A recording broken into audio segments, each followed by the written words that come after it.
Alright, hello everyone. It's time once again for an art stream in the morning. Yesterday has been a crazy time. I want to talk about it with people. But also in the meanwhile, what I am working on is this Suselle animatic. Whoa!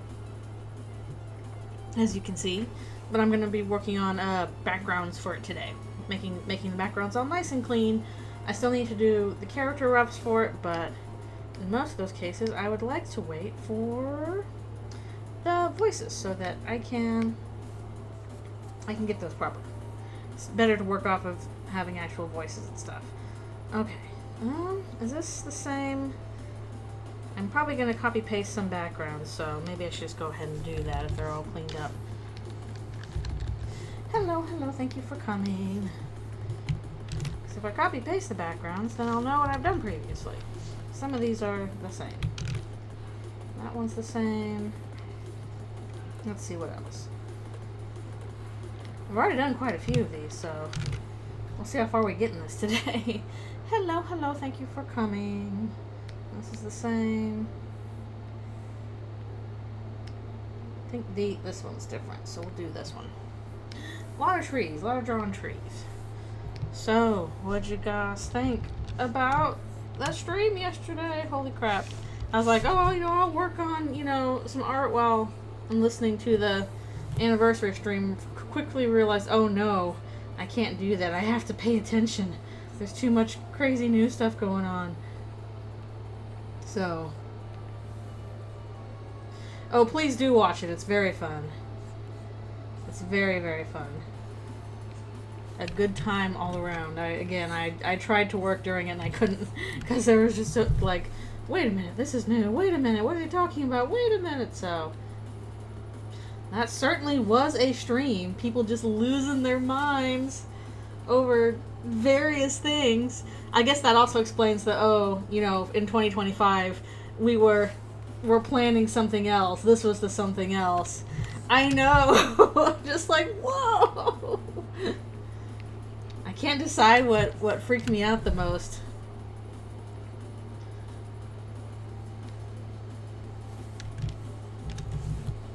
Oh, it was about 4.5 hours, and it's going to continue today. Probably be another 4 hours or so. They kind of went pretty far into it. I thought they would kind of stop around Hotland, and I'm like, oh my goodness, maybe there's a lot more. Even just doing the pacifist route. And which, a lot of it's towards the end, kind of top heavy.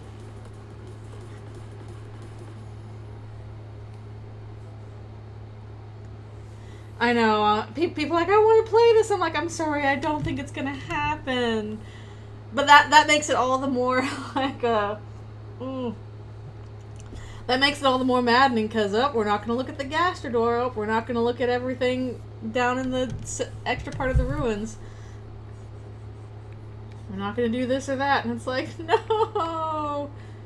But that's the lesson that the lumberjack guy did. Is like, you know what? You might miss stuff. Yeah, super trolling chat. I'm like, okay, what way are we going to get out of, a pacifist Sans fight this time? Will it be a dance battle? Yeah, it's on YouTube. Like on Fangamer. Especially, but I can't talk. My stupid lip problem coming back. Especially if you look for, 10th anniversary stream, I'm sure you'll find it.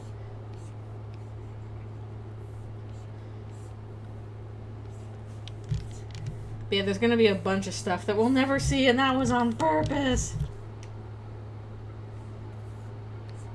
Oh yeah, also should be on Twitch. There are options. Honestly, I probably should just come back and watch the VODs again, because there was some stuff I missed, because it's right in the middle of what's dinner time for me, so I had to get up and make dinner. I was listening to it on my headphones, but I couldn't watch it.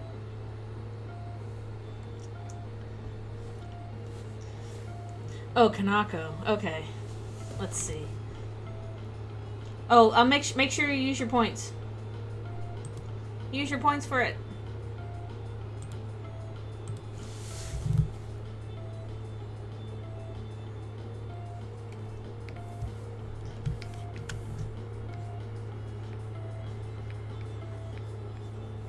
Use your channel points, and I will start the The little Kanako sketch. I know. Wow, I'm having trouble talking this morning. Something with my lips. I love my lips. Yeah, who could have predicted the color door? I'm like, they're gonna do something with Gaster, but he's not gonna be acknowledged. And lo and behold, just the absolute trolling. Noelle behind the Christmas tree, and we're just gonna not talk to her.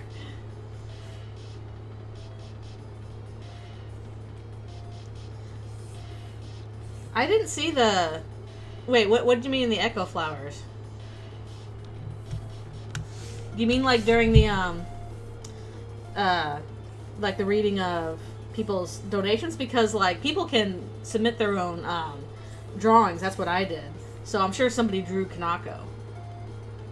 That's what I want. That's what I super want. I'm like...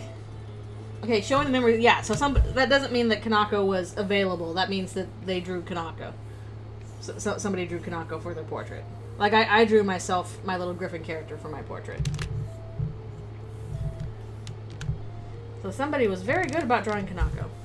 But yes, I really want Susie spelled with a Z. Let's finally meet the neighbor's daughter. She should be in the capital. Please, please, I want to see her. Please, I want to know what she looks like as a baby. I want to know. I want her to be like playing a public piano. I'm using my frying pet as a drying pet.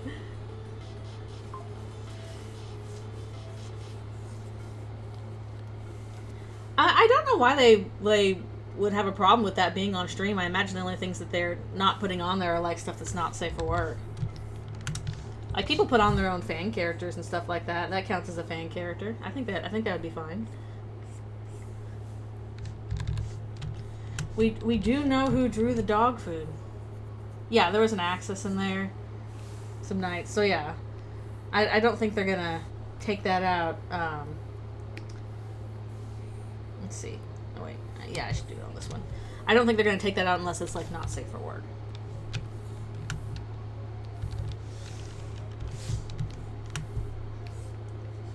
So, like, Kanako would count as a fan character, so I'm sure she'd be fine. I know, I looked for my submission, I'm like, it's probably not going to show up. Like, 400,000, I don't think they're going to have time to get through them all, so. Have I seen Knights of Guinevere? No, I haven't had the time. I'm going to try and watch it today during my lunch break.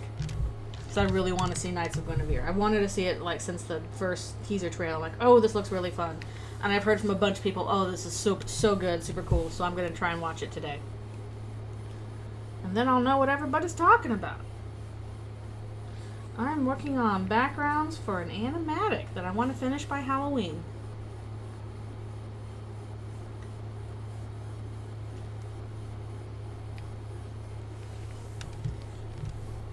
Yeah, 400,000. That's a ridiculous amount to go through, so there's a good chance that, you know, my stuff will just never show up, and that's too bad, but what can you do?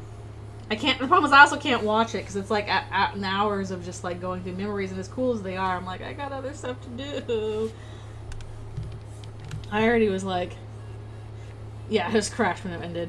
I already was like, okay, I'll just, you know, work on stuff while the stream is going. Quickly realized, oh, I can't do that. I have to pay attention. Backgrounds. We love backgrounds. I'm actually making them all nice for this.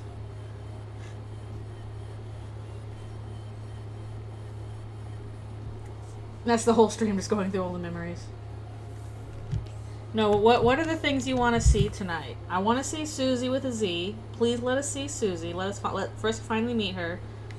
And I'd actually like, something I'd like to do is a little bit of expansion on True Lab, maybe another amalgamate that's, you know, based on maybe some monsters that we missed. So that would be cool. I'm trying to think of what else. 3D tutorial killed them all. Des Amalgamate Trust.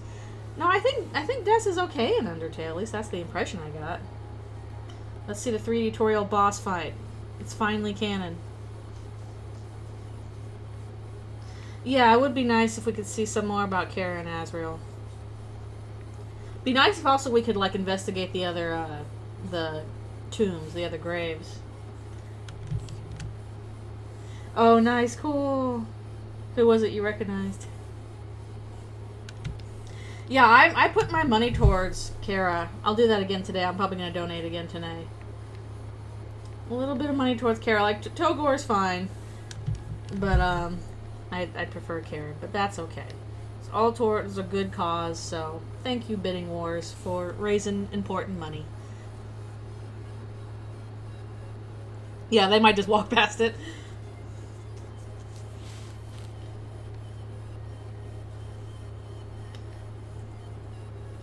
Kara's, yeah, I don't know how it's going to come through. It's like 10,000 ahead at this point.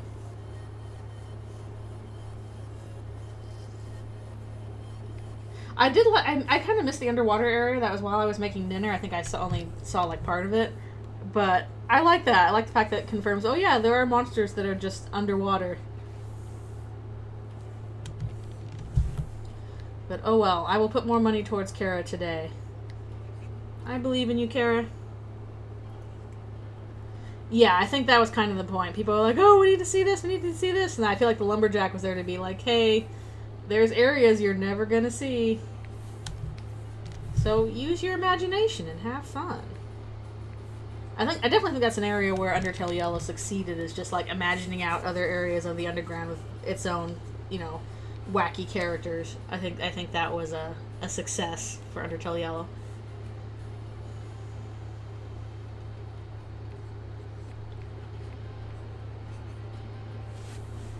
The high school was funny though. Which ones felt like Yumi Nikki places? Like maybe I guess the ruins area. So now it's your turn to pick up the pen. Exactly.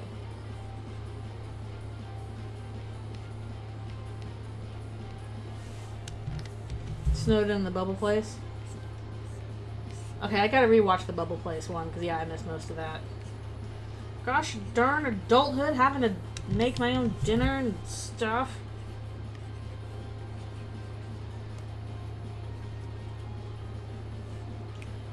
Yeah, Lumberjack character was cute. The first thing I saw a Lumberjack character, I'm like, hey look, a Canadian!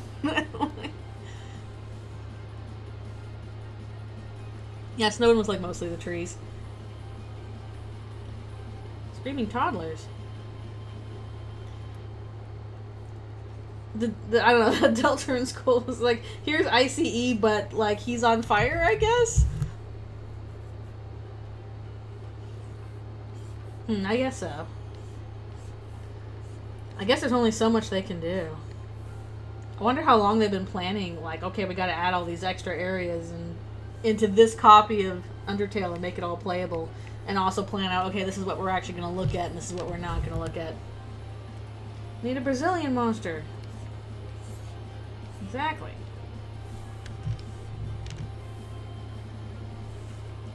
Every nationality.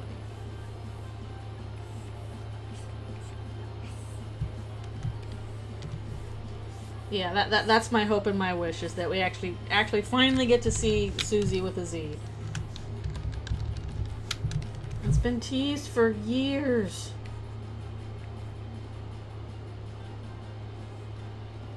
The Spamton bit was so wild. Like, where are they going? Why is Spamton A Spamton here? Why is he so gross? I mean, we know why he's gross. He's Spamton.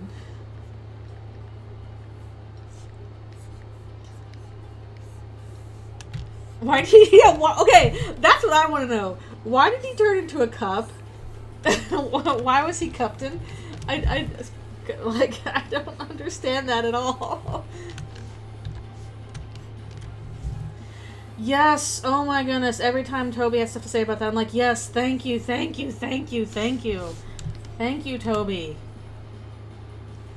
Yeah, I've always hated that thing of like, oh, Susie's just like Undyne. No, she's not. They are alike in a surface level in that they are both rough, tough girls that care about their friends. But no, Undyne's a cop. She's part of the establishment. She is like very secure in her adult job. And then Susie is not. She is an outcast. She does not fit in with society. She is opposite of a cop. Yeah, exactly. I appreciated the fact Susie wants to grill and chill. That's why I always kind of get, I always get kind of weird out. People are like, oh, you know, Susie should end up a cop, like Undyne. I'm like, no, she shouldn't. Like, no, why would you want that? She would make a terrible cop.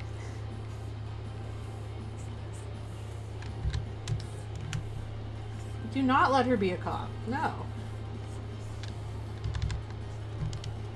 But yes, thank you, Toby, for pointing out, one, the differences between Undyne and Susie, and two, kind of confirming Suselle there, where it's like, oh yeah, they're similar in that, you know, they're both rough, strong girls, and also a thing with a shy girl, and I'm like, okay, so it's just Suselle. And that's the end of the weird route. She becomes a cop. I think she's gonna be a boss at the end of the weird route. Favorite character that we all want dead. Okay, did I already do this one? Oh, it's this one, but there's some more. I had some more stuff to it. Okay. So yes, thank you for pointing that out about, you know, about Susie and Undyne. Thank you for pointing that out about Toriel, how she's more interesting as a full character than just the mom. Yeah, it's fine to ship whatever you want. Like, shipping Cruzy and stuff, there's plenty to work off of there. It's awesome. But yeah, sorry, it ain't gonna be canon. At best, we might get thrown, like, a surprise twist and, like, we get a throuple Cruziel as canon. But they're, like, that would be like, oh, wow, cool, I wasn't expecting that. But ain't no way that Susie and Noelle aren't together in some capacity in canon. But also, yes, thank you for pointing, like, Toby, thank you for saying that about Toriel. Yeah, seriously, oh my goodness. And he was right, because, yeah, I've been playing Mother 3, and it's been really fun, but he's not wrong about how, Hinawata was basically just, like, reduced to nice mother character who dies, and then everybody's, you know, sad about that. And thank you about Alfie's, like, thank you. It makes them, yeah, yeah. It's Jackenstein. Grief, I'm gonna get through this a lot faster than I thought.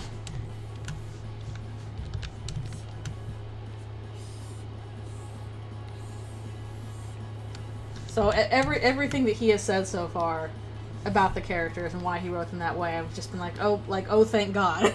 Like, he has a good understanding of the characters.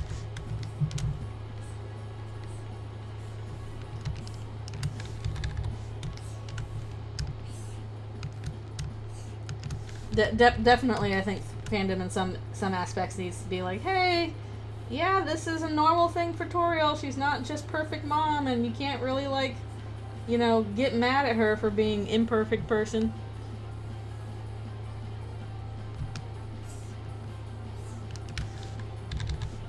Underestimating how intense something would be? What do you mean? In what way? Oh, referring to the stream itself. Yeah. No, I agree. I was kind of like, oh, okay, cool. You know, anniversary stream.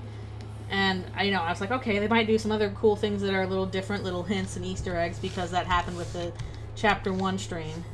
Also, I need to change his face here a little bit. Not quite like that. Imagine if we see Gaster in the hallway, and lo and behold, we saw Gaster in the hallway.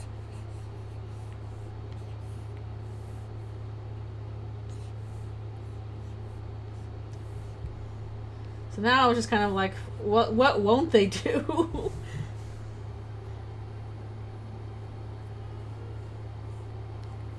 I don't think we're going to get hard mode. Unfortunately, it seems like this was all planned just for the stream. While it'd be extremely cool to be like, and then you can play this. Like, there's enough jokes in there where, Sansa's like, oh, this is for charity kind of stuff, where it's like, okay, this is not going to work necessarily in, like, the actual game.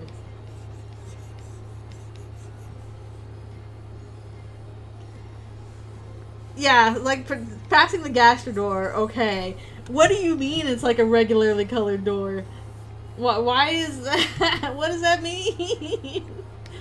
What do you mean, Toby? Tricky Tony.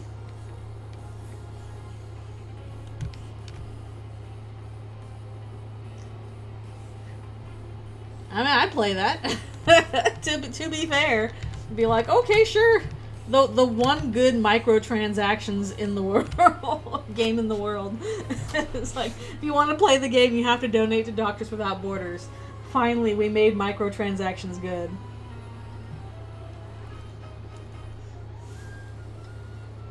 Coincidence? I think not. I know. Picture me as the guy from Incredibles. That's me right now.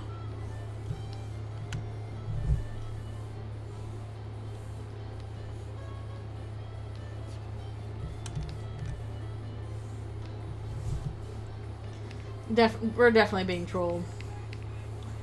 In many ways. Toby is so funny. Like, I'm so appreciative of the fact that it's like, okay, I'm not crazy.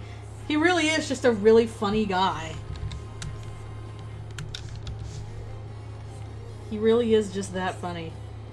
You know, I had the over here, I think. Like, he's like, I'm allergic to things without humor in them. We can tell.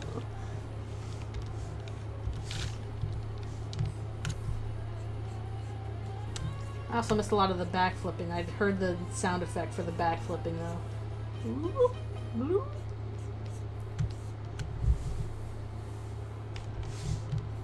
It's really funny. I'm glad he got well enough after getting COVID. I was worried about that. I'm like, no, don't get sick. That's bad timing. Yeah. He's like, woohoo! Look at me go! Hey guys, watch what I can do. More drawn. Except for animatic. Alright, I think I've already done that one too. Pretty sure I already did that. That. This one's new though. We're doing backgrounds for this animatic.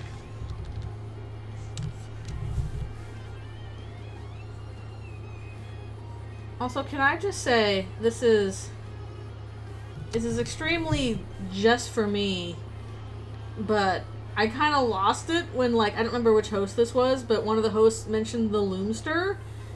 Nobody's gonna remember this except for, like, me and other 90s kids. 90s kids remember, but there was, like, I don't know what it was. It was some kind of McDonald's promo thing they were doing. We were like, we're going to introduce McDonald's new words for McDonald's in order to sell McDonald's and stuff like that. And I don't remember any of these dumb words they made up with, except for the Loomster, which was their description for the longest fry in like a case of fries, in a bag of fries. Like the one that's like ridiculously long compared to all the other fries, that was the Loomster. And then for some reason, like, that just kind of became an in-joke with my family. Like, we thought that was really funny. We were like, oh, look, it's the Loomster, you know, pulling out the longest fry you can out of the bunch. Yeah, he got the Loomster. So as soon as, like, I heard the word Loomster, I'm just kind of like, huh? Like, whipping my head around, like, somebody else remembers this obscure promotional thing from the 90s? The Loomster? Nobody knew while I was freaking out because I'm old. I'm old. Yeah, that's what Span. He just ate the Loomster.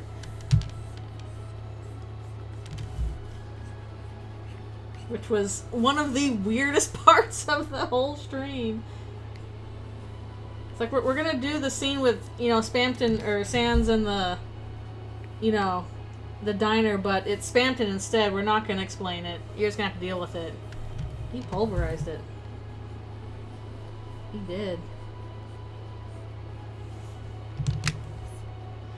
I kind kind of wonder if there. I wonder if there's like a separate thing for if burgers won.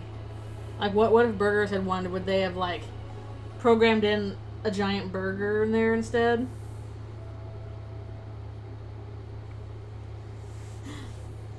The green, it's continuing. Yoshi connection. Where are you, Green Crown?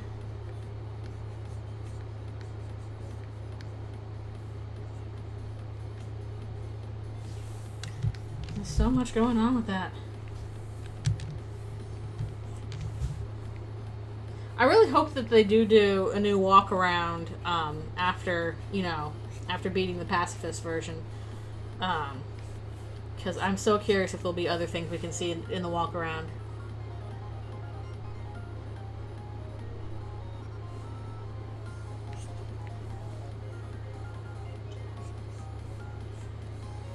Yeah. Was that acknowledged? Well, I'm probably forgetting where. I mean, I wouldn't doubt it. It makes sense, but I can't remember where it's acknowledged that his favorite color is green. Is that across both, like, Undertale and Deltarune, or just Deltarune? I can't remember.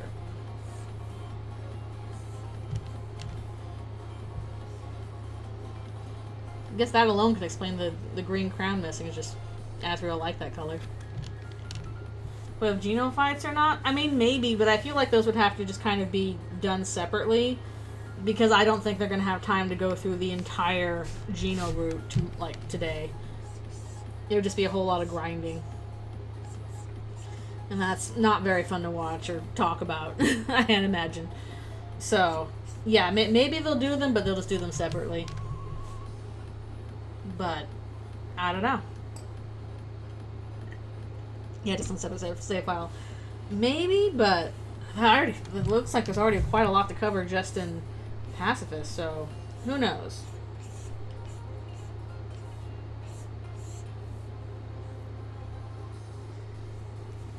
Yeah, the problem is I don't know if we're gonna get an actual Sans battle. I feel like it's just gonna be a continuous troll. Like, you know, it's like, oh, we're gonna do an actual battle with Sans' moves, and then it's gonna be like a dance-off or something like that, you know?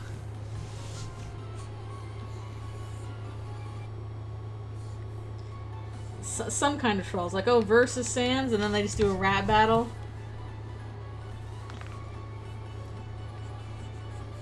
Yeah, about 3 hours to get through Asriel, because we've got, you know, the rest of Hotland. We've got through most of Hotland, actually. We don't have that much left.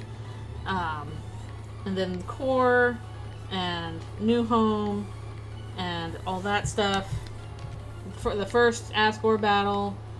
Then, you know, all the stuff with the stuff with True Lab, Pacifist battle. So yeah, I can see it taking another 3 hours.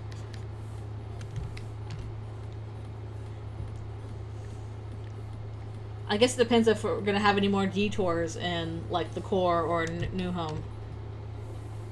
Oh yeah, we also gotta go through the neutral ending. Got to fight Flowey.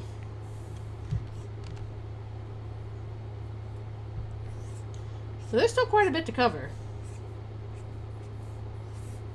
And again, is there going to be any more new areas for us to check out? Maybe? It would be cool.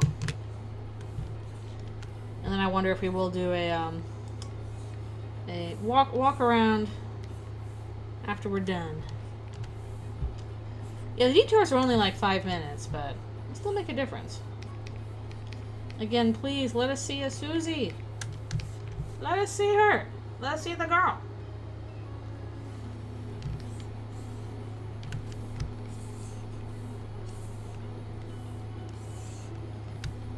We do walk past a whole big chunk of Capital City where they just kind of never go inside. Who knows? Yeah, will people try and incorporate it now into the Undertale fanfic? Now's your chance to write a new fanfic. There's definitely like new NPCs I want to draw. People already being like Birdley's mom and just like drawing the heck out of her. You got a whole bunch of new peoples. Also, let's keep throwing up that that Kitsune monster, the white one. It's like, hey, Proto-Sorobot.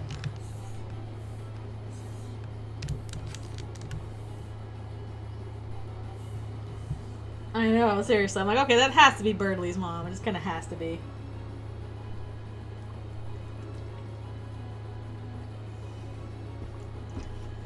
Yeah. The whole gang's here. Everybody likes these monsters. I just wondered where those guys were because they weren't even in they weren't in the art book as like scrap monsters. So those were super duper scrapped.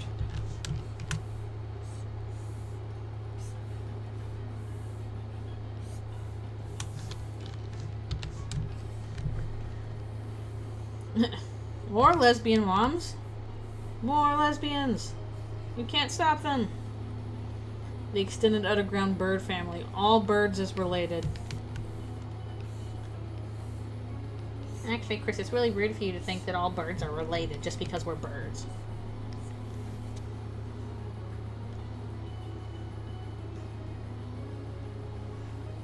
I'd say go with it anyway. Like, who cares? Clearly you were on the right track thinking of, like, you know, underwater monsters. The point was kind of surprising that there haven't been more OC underwater monsters. I guess because that limits their capacity to interact with above ground monsters.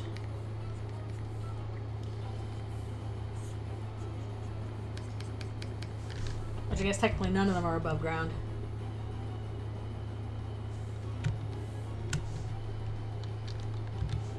Just do it. Just do it. Who cares? Go for it. Oh, I just realized, good grief, I've been going. I need to stop and do a stretch break. I totally forgot. Also, I like how they keep pronouncing Togor as Toguri. I think we should always call it Toguri from now on. No more Togor. Toguri. Of course I like Courage the Cowardly Dog. It's awesome. Toblerone.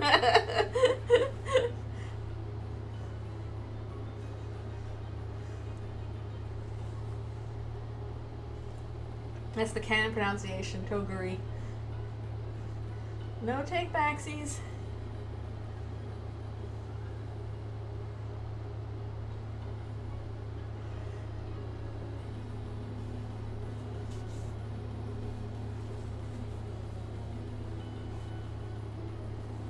Yeah, I've always pronounced it Kara, because like characters, they were pronouncing it Chara, which is how I think I used to pronounce it a long time ago, and when I switched to Kara. Who knows? Or was it Chara? Yeah, it was. They were pronouncing it Chara, right? That kind of sounds like Charmander to me. They pronounce it every way. There is no correct way. Pronounce it how your heart desires.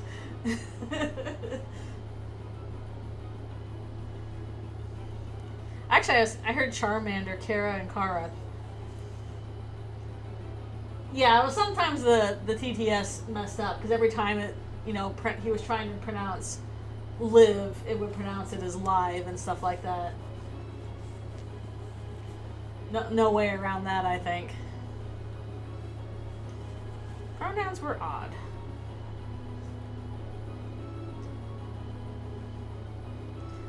Mostly, I'm just happy they're pronouncing. Oh yeah, that's kind of a weird mess up there. Not sure what's going on with that. I was kind of happy they were pronouncing Alfies with Alfies like I do instead of Alphas, because at least that's how I pronounce my lizard's name is Alfies.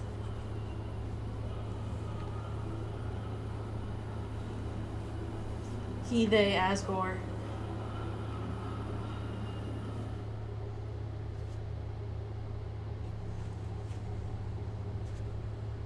You cannot escape the non-binary is spreading. Wah!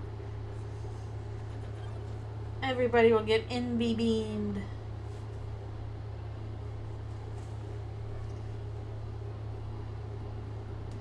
Usually Toby's pretty good about correcting misgenders too. At least he was with Chris, certainly. Oh, good for them. Good for them.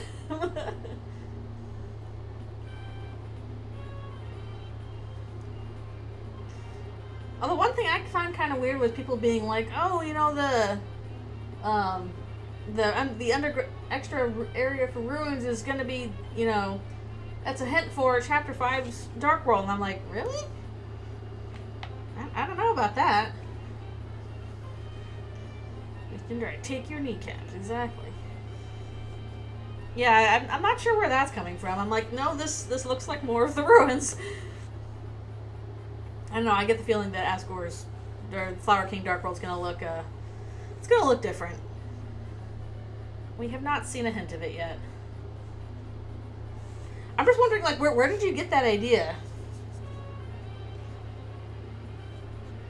Yeah. Becomes another monster. Well, did they say becomes another monster or related to another monster? Because, or is another monster? Because, yeah, there's Mew Mew. We are all the green Pippin. Beware. Or you too, the corkboard will get you. Alright, be right back for one more stretch and stuff like that.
Alright, I am back.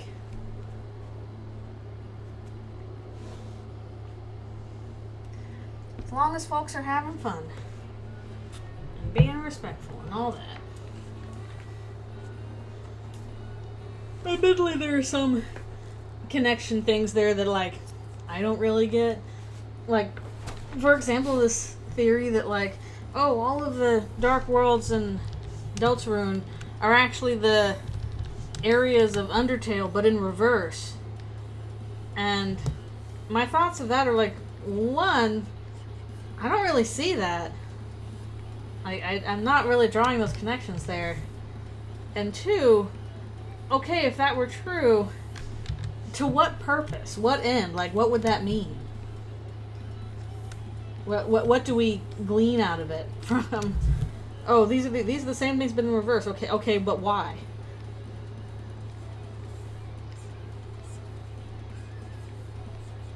I don't know. How is that relevant to the story or the characters? Yeah, I remember that too. Yeah, for sure. You write the characters as is required for the story. And it really shows because the characters are just very strong.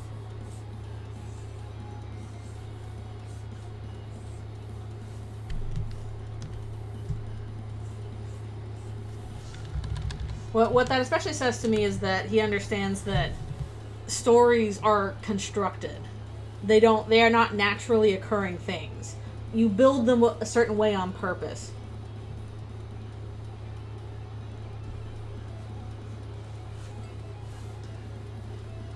ends up being a different character. I mean, you can kind of. I probably have to ask like a trans person, you know, how they feel about that. I personally think it's okay, but I don't know. Yeah, the ghost family does get their pronouns a little all over the place sometimes. This is weird. Like, I would assume, okay, yeah, definitely Metaton has he, him pronouns, but I don't know about what you're doing with Mad Dummy there. With Maddie.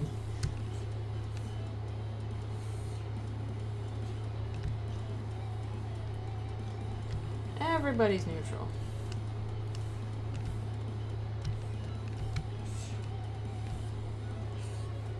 May not have been much time for corrections either. They were moving pretty fast through a lot of things.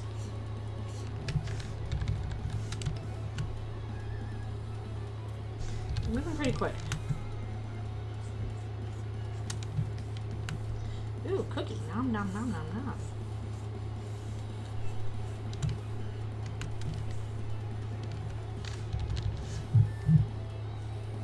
Either way, I'm still very excited to see the rest of the stream.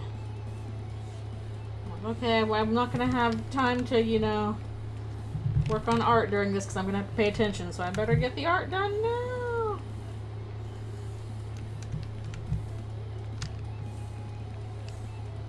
I just want to see Susie with a Z. Please, let us see her. Oh, really? How are they struggling? Like, how is that going?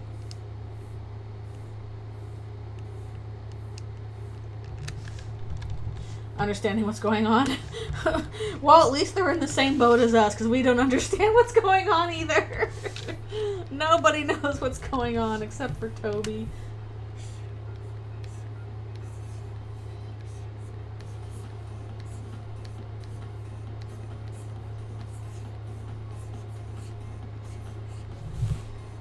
But yeah, I did just really appreciate Toby being... basically, things that I have thought about how the characters in the story are written and why they are a certain way, he has confirmed as being like, yep, this is why I did it this way. And I'm like, okay, good. Yay. I appreciate that. Okay, no, is that... This one... Okay, no, I'll do that.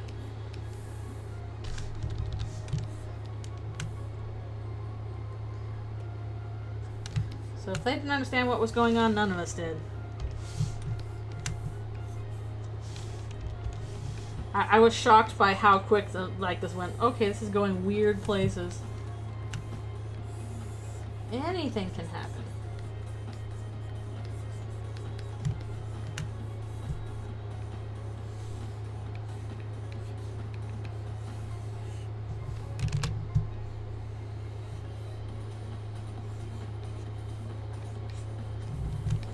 Bring me to life. That's a throwback.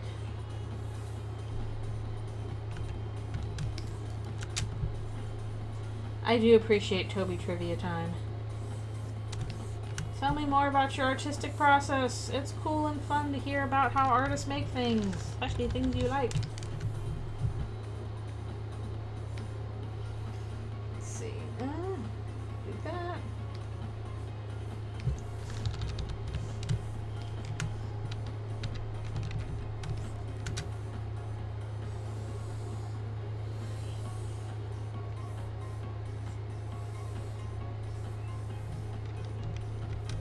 Again, I deeply appreciate the fact that he is pretty much confirmed that he's like, okay, now I write stories. The stories are constructed things. They are not naturally occurring. It's like, oh, I don't know how this happened. It just happened. It's like, no, you wrote this. You wrote things this way for a reason, basically. Like, yay, thank you. Oh yeah, the Area Zero music, and also just like one of the best Pokemon final boss battle musics I've heard. Like usually, playing Pokemon, it's a very chill experience. You're not really worried about anything doing it. Playing the in-game final bosses for Scarlet and Violet was like the one place where I'm like, oh, this is actually kind of nerve-wracking. Yeah, exactly. It could be subconscious, but things are written the way they are for a reason.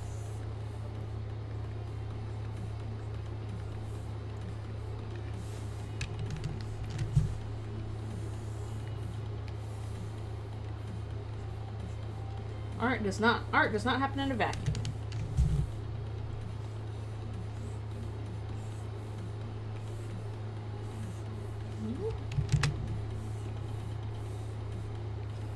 And then it's also useful to think about, okay, why was it written this way? Maybe the curtains are blue for a reason.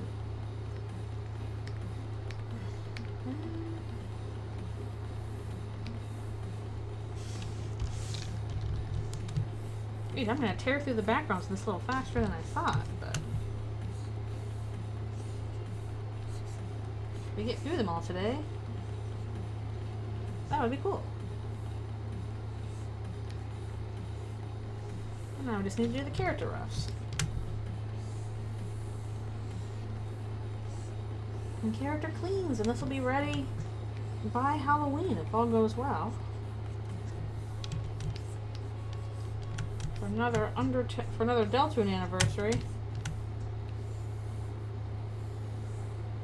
Deltoon's gonna have like 5 anniversaries if, you know, all the chapters come out at different dates. Yeah, this is the background line art.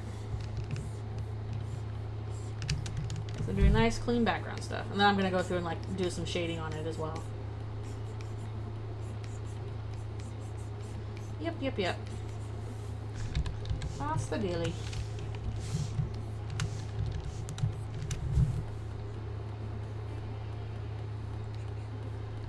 Yeah, what do you think is what is your craziest, like, most out there hope for second half of the stream? What would you lose your shit over if it happened?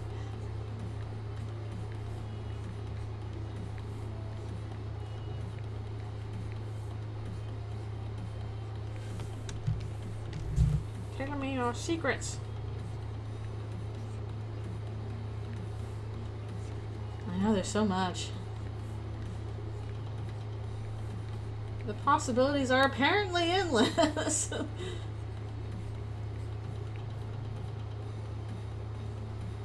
Yeah, I imagine so. I mean, again, like, probably be very cool if, like, and then you can play it, but that I'm not expecting to happen.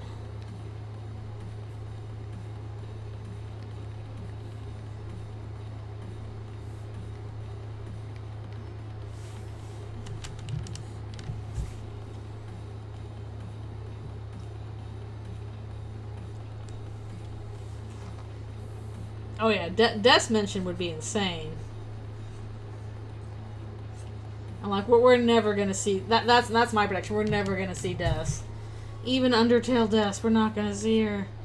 Now, if I'm wrong on that, then I will do the cereal spit meme or whatever it is. Death Sprite. Undertale Death Sprite.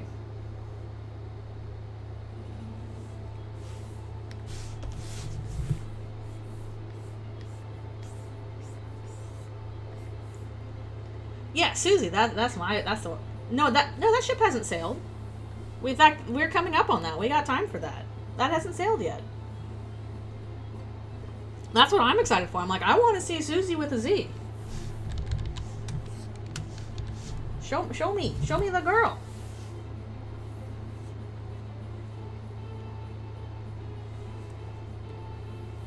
It's like, meet my neighbor's daughter, please, let's see her.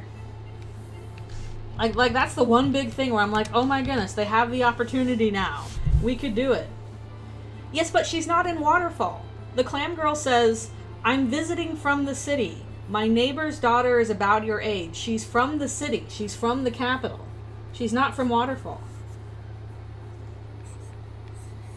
So if Susie is anywhere, she'll be in the capital city, which we still haven't gotten to yet.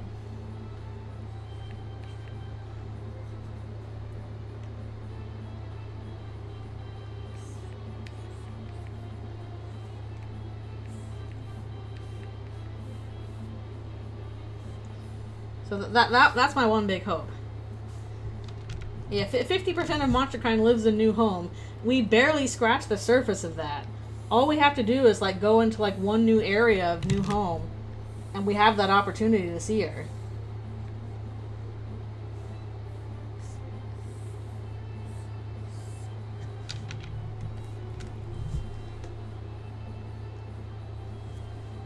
That's Frost Shut Den Streets.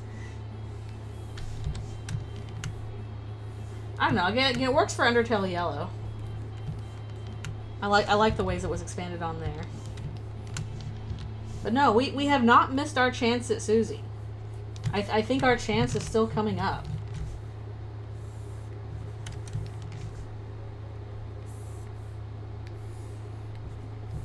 Like what I want to see is like there's an extra area in New Home, and it's like a public space with a public piano, and Susie with a Z is playing the public piano. That will make me absolutely go wild. That's what I want to see.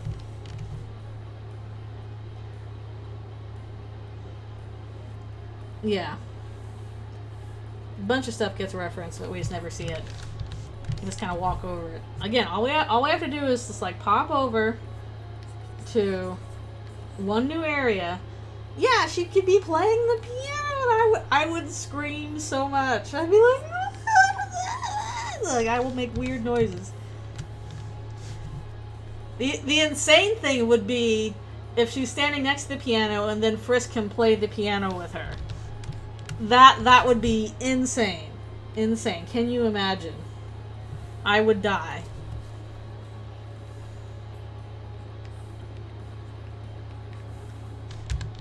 It's clear she wants to. Like, she wants to express herself through music. That's something that she wants to do. And she's been denied that. They haven't let her do it. She needs to do it.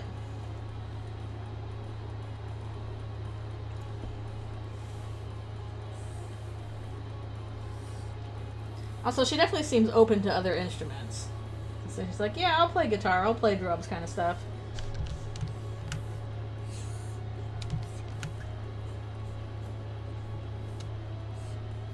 A little bit too high.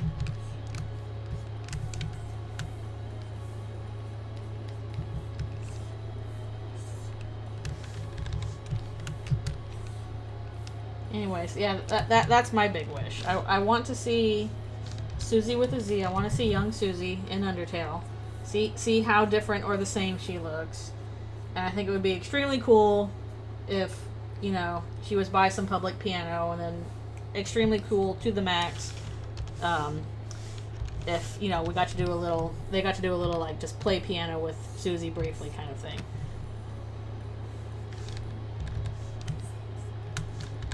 Reed Gore. Gotta make it look like Reed.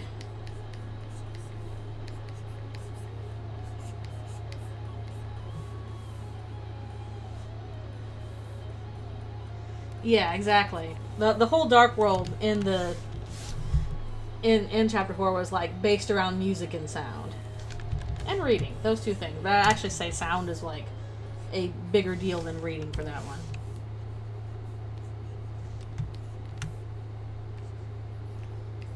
She wants to be able to express herself through music, and they haven't let her.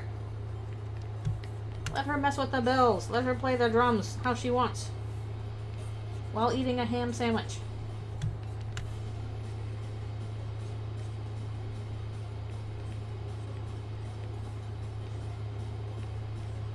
And yeah, my other wish, aside from a big moment with Susie with a Z, is new amalgamate in True Lab. I think that'd be really cool.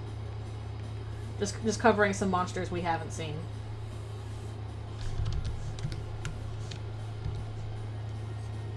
And all the amalgamate battles are so like creepy and cool. It'd be really neat to see a new one.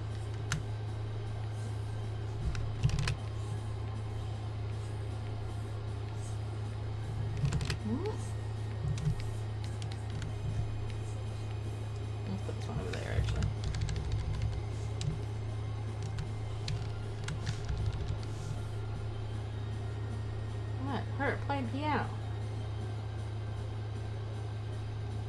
not go actual. Yeah, like what's the deal with the amalgam that tucks you in? Who is that? Who is that? Yeah, that's what would probably happen. Is like you actually have to fight Bed Amalgamate, and it's just not her at all.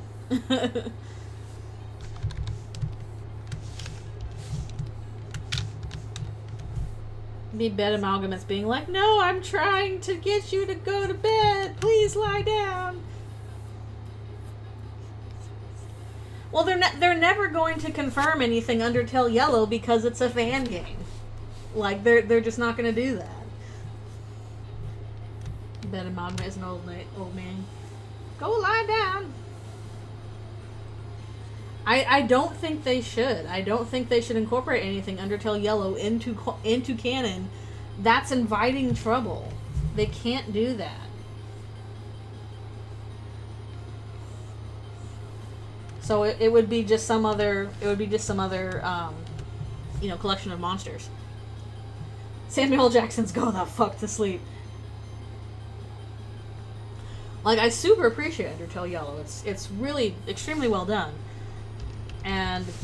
But it has to stay separate.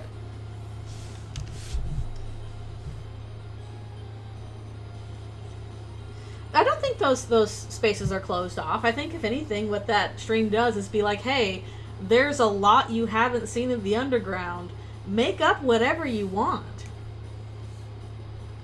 I don't think it deconfirms anything that you would find in a fan game. I think it's very much like, hey, look, here's all this other stuff. Imagine what else you can do here.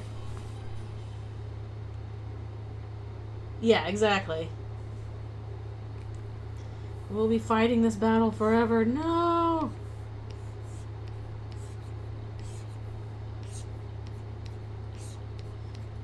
Like that, I think, like, once you start getting too mixed up in, like, canon and fanon,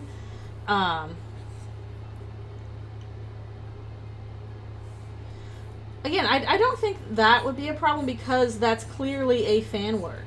And I'm pretty sure that a lot of, like, people's avatars they drew are, like, their fan monsters.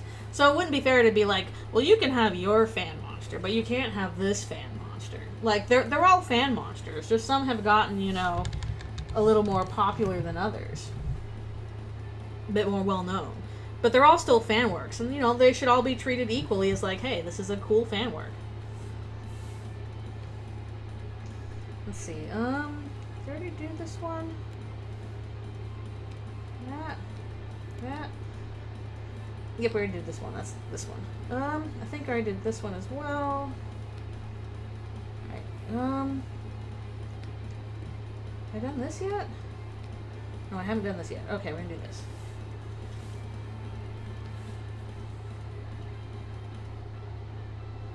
Yeah, exactly. You can rework the story. Yeah. Did I make that too big, too small? Yeah, I don't think it's a confirmation of anything. I think it's, I call it early Jevil Joker. Exactly. What did Garrison say? Mid-development name change? I mean, I think it's just basically like, because Jevil was created by Canoteens as part of the card set. Like, Jevil was another one that already had the design set up. So Jevil was the Joker before they decided to be like, oh, we're gonna make it Jevil. Collective Tulpa.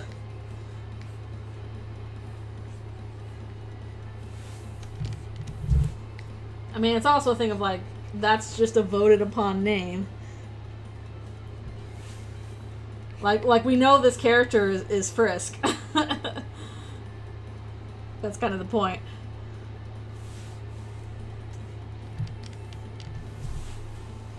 Oh yeah, that I appreciate.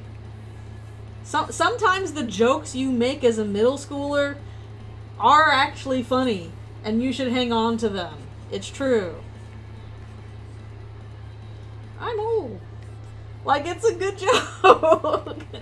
Just especially the way, like, people just kind of voice act it immediately upon saying it's just like, I'm old. And it's appropriate because some days that's just like how you feel. So sometimes you nail it in one. Sometimes what you think is funny as a kid is actually funny.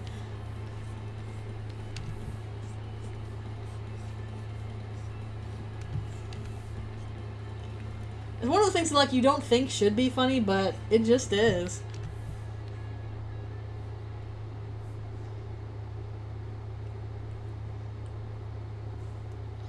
Yeah, exactly.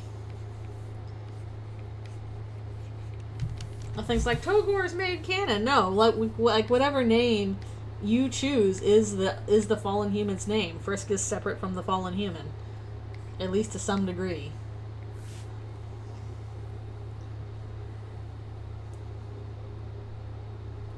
Yeah, exactly.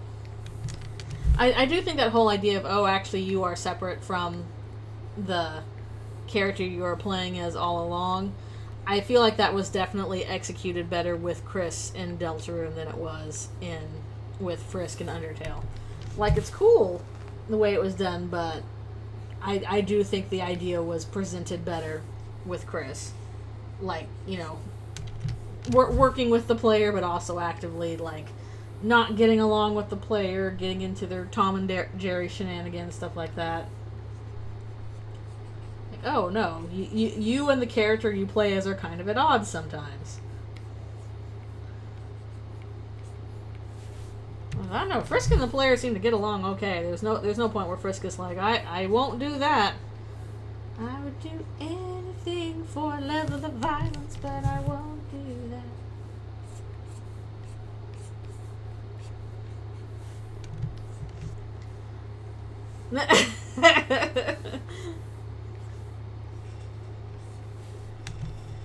Purification process.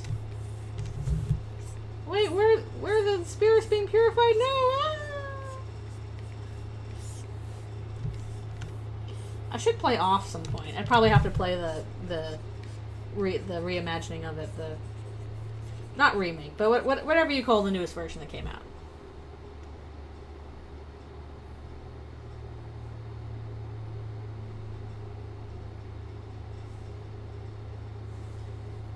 It would be interesting. Definitely, I think that regardless of what's going on with Frisk, the player is definitely supposed to be associated with Kara.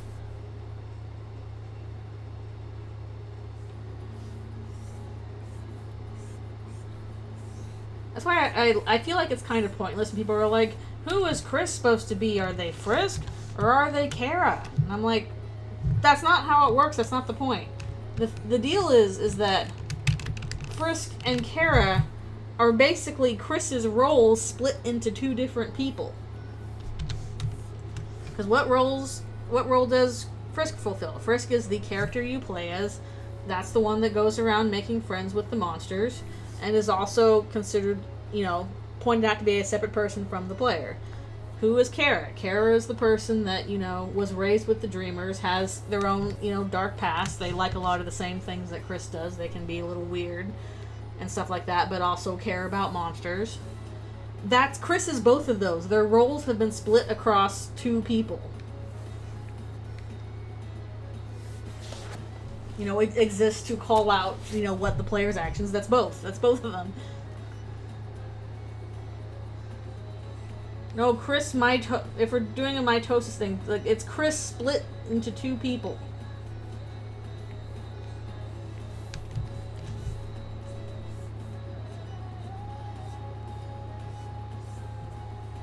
And those two people are fulfilling different roles that the story requires. And it's kind of why, Frisk and Kara both kind of fall a little flat compared to Chris. Like, they're both characters, but I would say Chris is a much more well-rounded character than the two of them. One, because we've had more time to spend with them. And two, just because they have, they're more multifaceted. And I think... Yeah, they are a more complete character.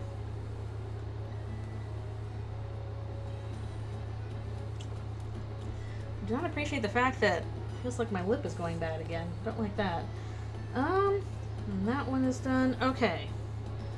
I think I need to take a stretch break here. But I am going to go back and start doing some shading on stuff.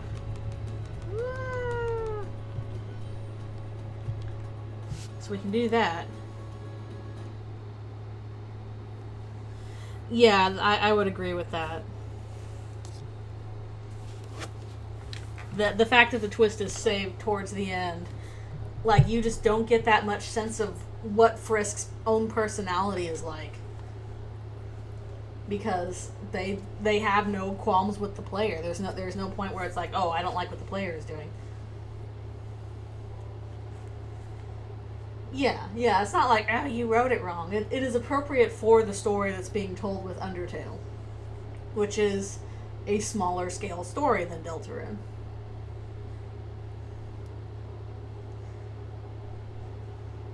Well, I don't know if I want to say smaller scale necessarily. Well, maybe so. It's hard to describe. Like, it is a more compact story, I would say. We just spend less time with the characters in Undertale than we have in Deltarune so far.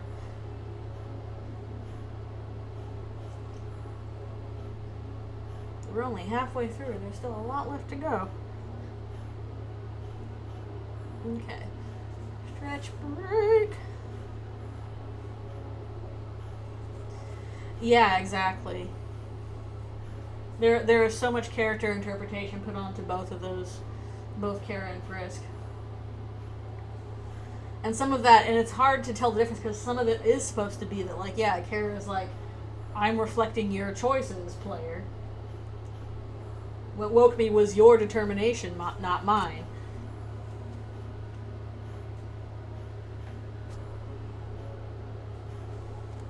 Yeah.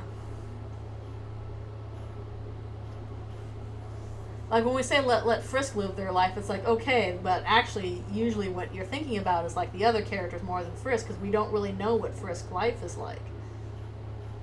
They haven't given us any hints as to, like, you know, their personality. Even Chris, you know, when we're in control of them, still makes their own values and choices, like, known in the ways they can by, like, how they respond to things, if they'll let the player do certain things, if they're enthusiastic or not. And Frisk doesn't really show, like, enthusiasm or disparaging or something one way or another. It really, like, it really sells the idea that, oh, I am just playing as the self-insert, and then there's the twist at the end. I'm like, oh, no, you're not. This was somebody else entirely. The self-insert was the, you know, the other character. And it's like, whoa. But it does kind of lessen, like, what you know about Frisk's character. Yeah, because it's like, okay, so how much of this was Frisk and how much of this was me? They don't really get the opportunity to show differences between us.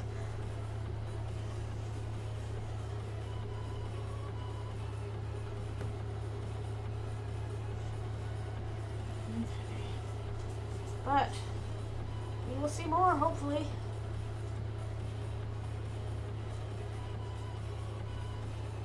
At the very least, though, having Frisk be more of a blank slate does allow them to be interpreted a lot of different ways. And it's interesting to see the ways that, like, people agree and disagree on how they should be interpreted.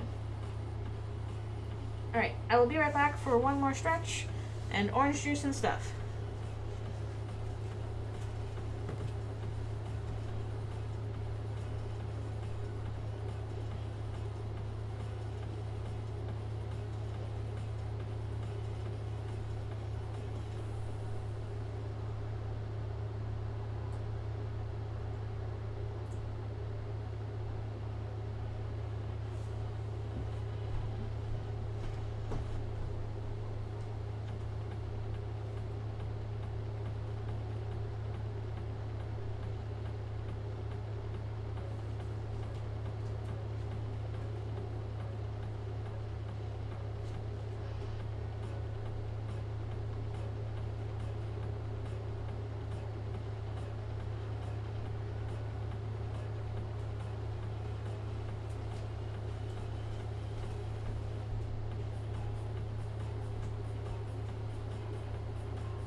Sorry about that. Took a little longer than I thought, but I'm back.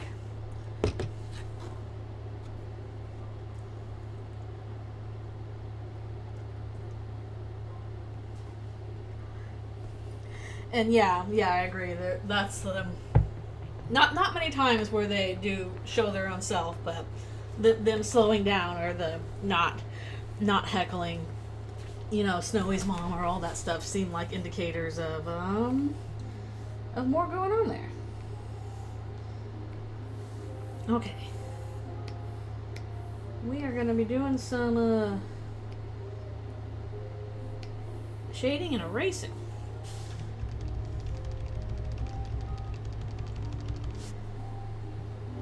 But yeah, those moments are few and far between.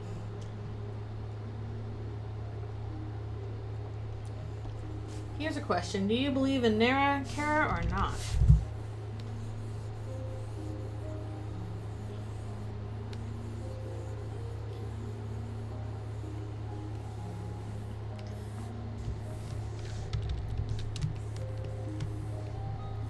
Always support Nera Kara?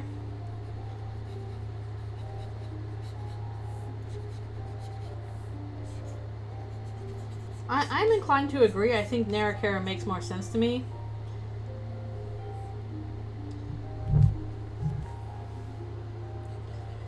Yeah, I like it. I don't think... Yeah, I agree the game doesn't lean very heavily on it. Like, it's hard to tell, like, okay, all of this is definitely Kara's thoughts.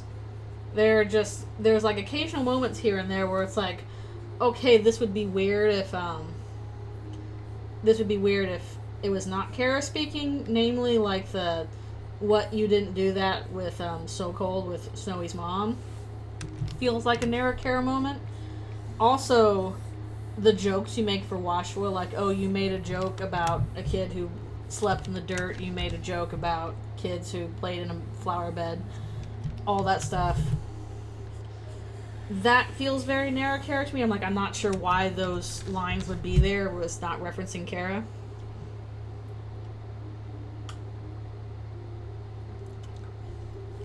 Yeah. Yeah, maybe it was not his intent, but it works for quite a number of purposes. Yeah, the game over text being Kara's last moments. I think that's the case.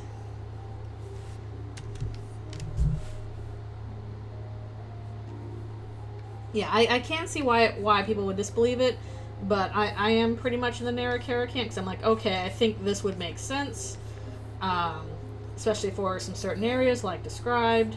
I don't think it would take away from the story if that were the case. In fact, it kind of fits because, Kara's descriptions change depending on how the player is acting, which is in line with what Kara themselves says, you are in charge of my actions. Yeah, at least in Geno.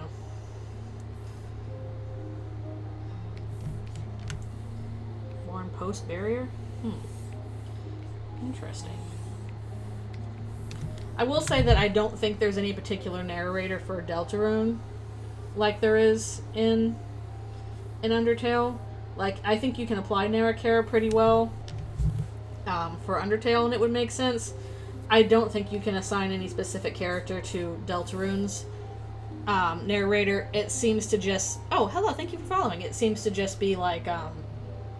if it's anybody, it's Toby. Like, there's no particular character that's a narrator. Yeah, what does that mean? What does that mean?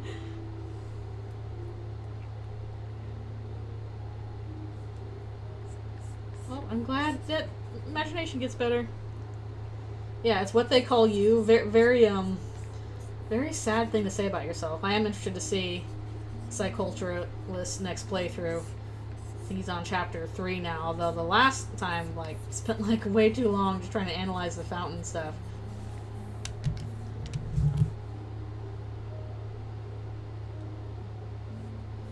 Okay. Don't need to be like that. Don't need to be like that, my dude. Do you like Chris's internal narration? Maybe, but there's some stuff that, the narrator knows and some they don't know. Is it bot behavior? Oh, I hope not. I don't want no bots. Ick and yuck. Ick and yuck.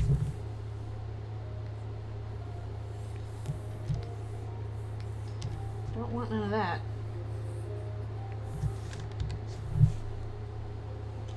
Yeah, relevance of red versus not. Okay, you know what? Strider, if you're not going to be nice, you're going to get kicked out. I'm sorry. Please be kind to everybody else in the chat.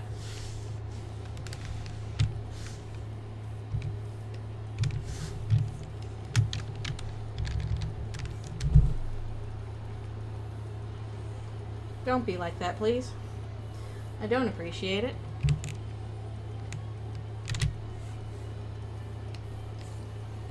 Okay. Let's copy this where it needs to go. Nope. No, thank you. No, this is supposed to be inside of other places. Nope. That one is here.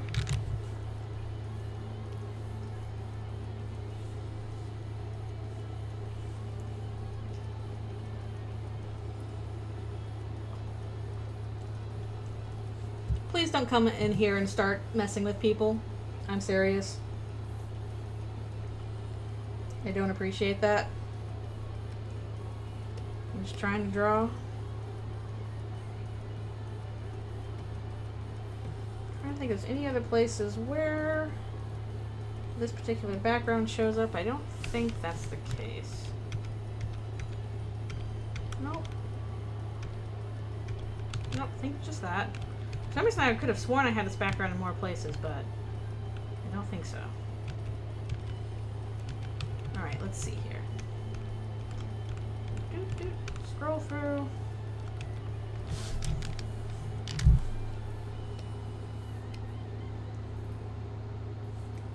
I'm trying to remember. I need to rewatch Andrew Cunningham's video about like you know, hints of who the narrator for Deltarune is. I think it was a pretty good video. Noelle looking a little bit different. This is thumbnail Noelle. This is how my thumbnails look. When you do thumbnails, you're basically doing stick figures. And then that'll be filled in with better stuff later.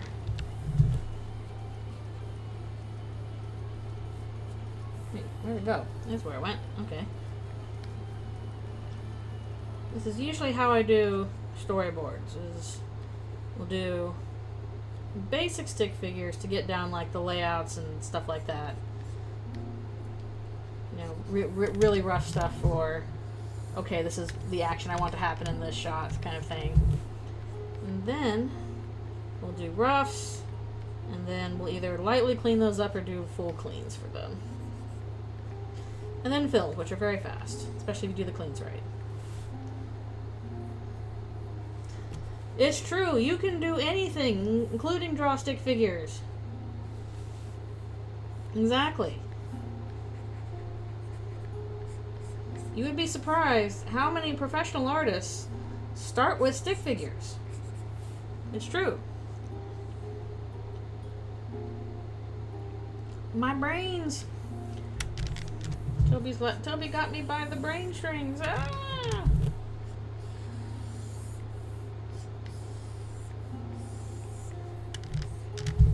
I'm excited.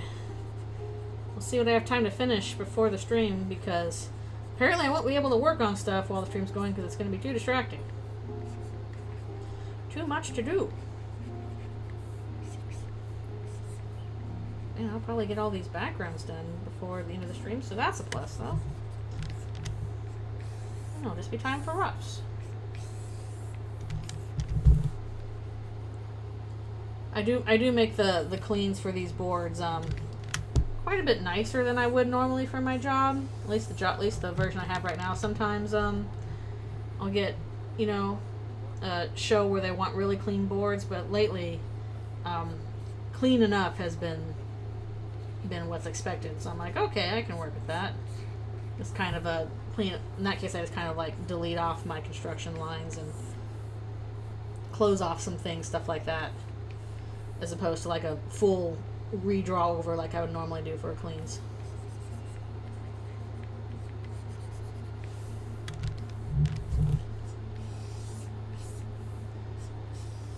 But now we're making nice little backgrounds. Maybe next week, if they're not all done by then, I'll do working on character cleans. And you can see more of what's going on with this here animatic.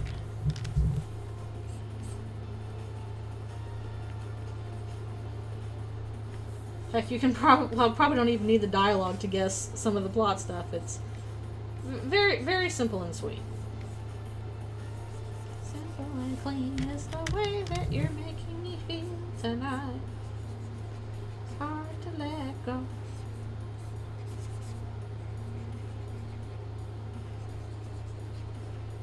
Ugh.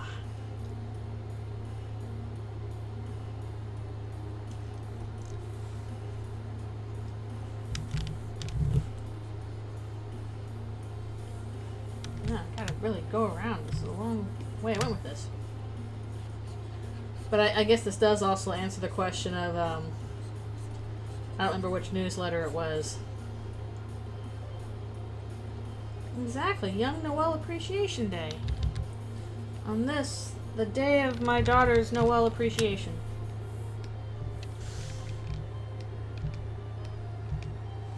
Uh-oh. What did I miss here?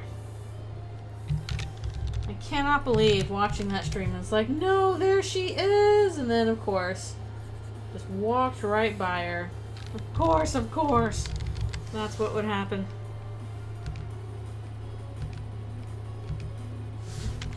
Okay, what am I missing here? Oh, that's what I'm missing.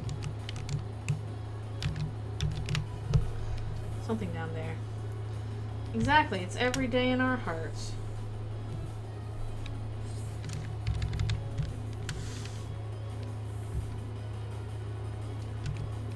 You don't appreciate Young Noel? What are you even doing here? How am I missing this? Like, come on.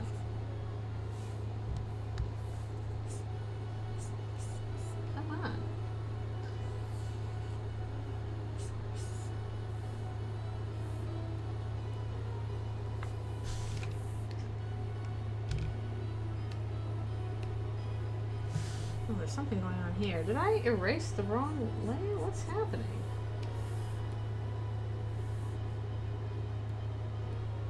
Or was I painting instead of erasing? I'm not sure what's going on here. Good grief. I'm trying to get this all redo.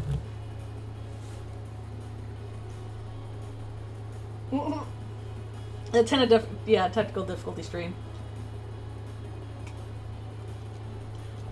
Indeed.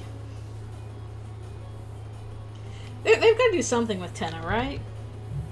I feel like there's opportunities there. We have not seen the last of him.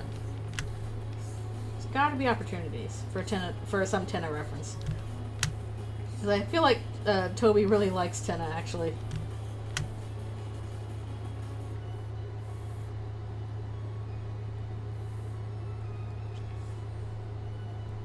I miss Tenna. That's something nobody has said before.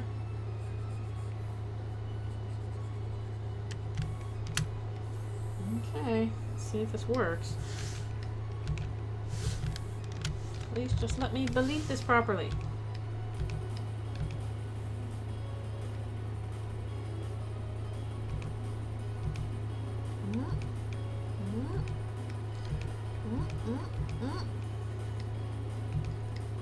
Okay, I think that got it. Sheesh. Oh yeah. I wonder why they didn't do the technical difficulties music. I mean, there's no reason why they shouldn't. No reason why they shouldn't.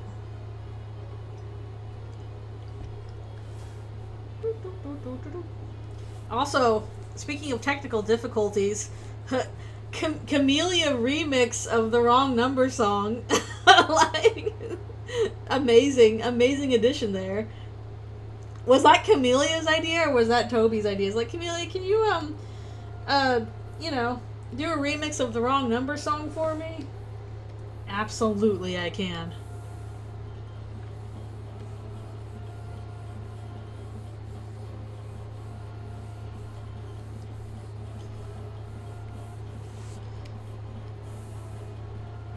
Fucking Donkey Kong, yeah. More Beppis references. Also, I can just say I really appreciated how, like, whenever... Might be a bit old, yep. I really appreciated how whenever there was, like, something that another artist did, Toby was, like, really clear to point out who did it, and then, like, the little graphics on the bottom would be like, and here's the artist, and here's where you can find their stuff. Like, that's cool. I think definitely, like, and I know I'm probably as guilty of this as anyone, like, have this idea of, like, oh, you know, Toby's a one-man band. He made all the game himself. And he's like, no, there was, like, a team of people working on this.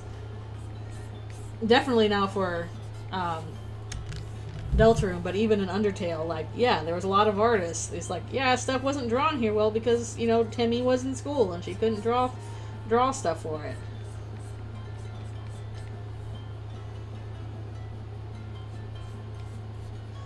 Also, I like the fact that when they said they had to censor both Marvel and Donkey Kong because probably some copyright stuff.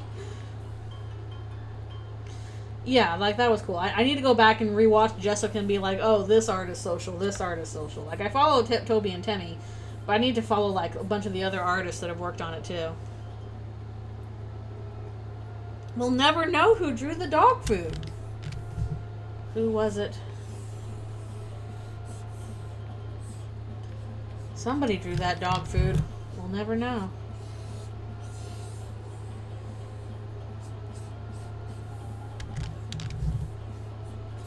Good jokes like that. I appreciate them.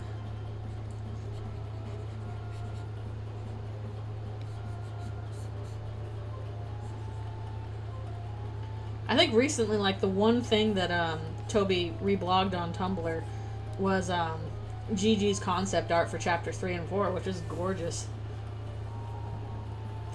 I did write a memory for the stream. It hasn't come up yet, or if it has, I haven't seen it. Because I haven't been able to watch the entire, you know, memories section. I've had to do other things as well. So, if it's come up, I haven't seen it. And nobody's pointed it out to me. I kind of, like, it is 400,000 people submitted, and, my guess is they're barely going to be able to get through, like, 500 of these because, you know, they have to take a few minutes to show each one so you can read it. So there's a good chance that it's just not going to show up. Even if they are also, you know, filtering out, you know, a lot of those that are jokes or inappropriate. And some of the jokes they definitely kept in too. That's a tall order, so if I do see it, I'll freak out, but I haven't seen it yet. Yeah, I don't know how I would check if mine was featured. It kind of sucks because I didn't get a screen cap of my submission. Because when the whole, you know, submit your memories for Undertale was announced, I was traveling at the time. Oh, cool, I'll have to check that doc then. I was traveling at the time. It was my brother's wedding. I was, like, out of the country for my brother's wedding. Literally, it was the day of his wedding, and they're like, you have to submit it within 24 hours. So I'm like, oh, shoot. So I saw that, and I did it in the morning from my iPad. I'm like, okay, I gotta get this done before the wedding. So I did that, and I tried to screen cap it, and I just couldn't get that to work on my iPad. It wasn't screen capping it. So I'm like, okay, I've sent it off. Here's hoping it does something. So, will it show up? I don't know. But if it doesn't, it's lost to time forever.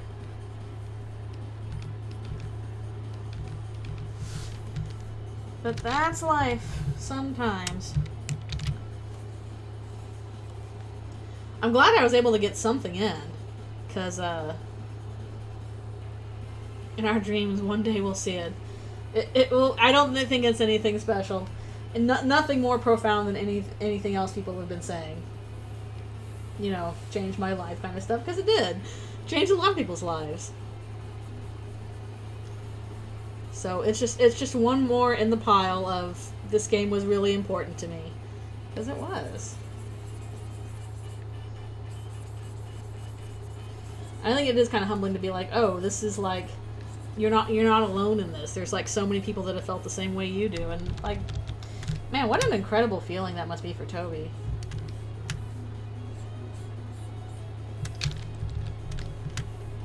I can't imagine that. It's like you've made such a positive impact on the world, but by doing, you know, by telling the stories you want to tell, like that's the dream right there as an artist, as a storyteller, is being like, you've told the story that you want to tell, and by doing so you have impacted people's lives positively for the better. Like, again, that's the dream.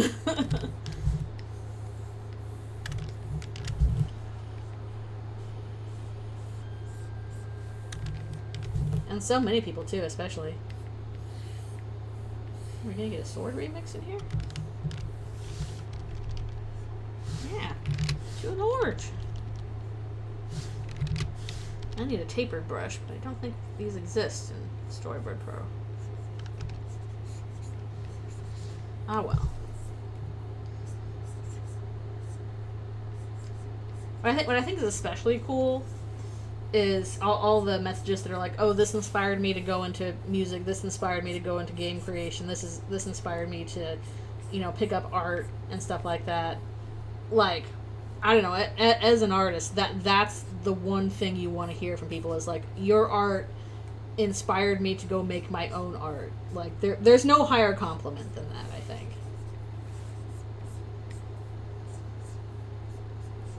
That is what it's all about. It's just, you know, passing these stories, you know, from one person to another, giving your own takes on them, reinterpreting, as Garrison says. Oh, it's like my one Burning Eyes remix I found that I liked.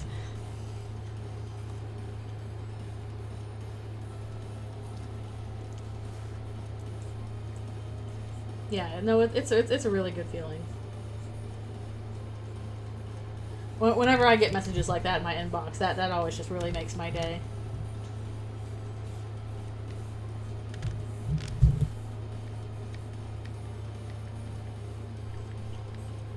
Yeah, there's not that many remixes of Burning Eyes that I've seen.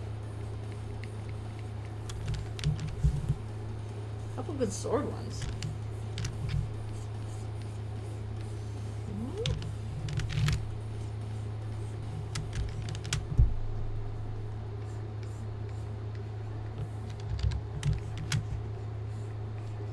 I think I've seen one good one from Glacier.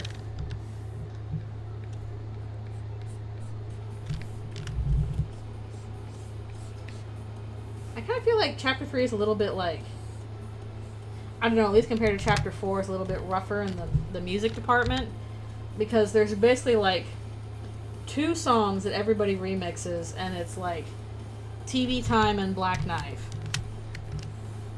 And then they just ignore all the rest.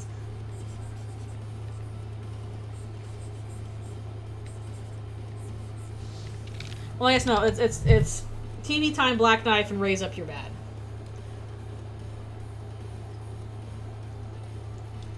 And don't get me wrong, those songs kick ass, but it's like, just those 3? No, the music isn't worse. Not by any means at all. It just doesn't get really much attention, I guess.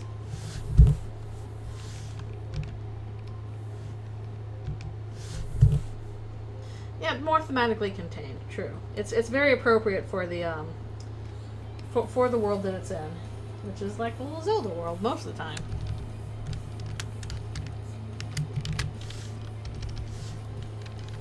Yeah, there's a few good Sword remixes. Like, I've heard some really good, like, orchestral takes on Sword. Yeah, Burning Eyes does need more. It does, it does. I really, really hope that in the future we'll get another live concert with Deltarune music like we did with the 5th anniversary of Undertale, which is really cool. Also, yeah, true, Rooter Buster needs more.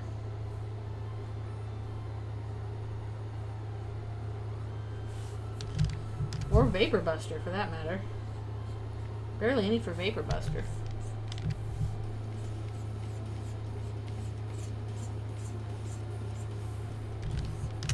A little shading here. Oh, that's cool.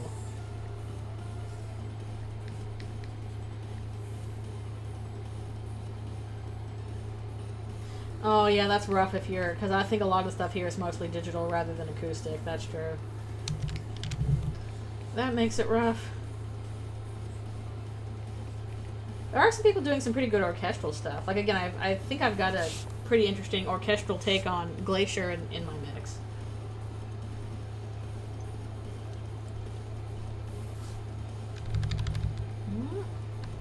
That'll be okay for now.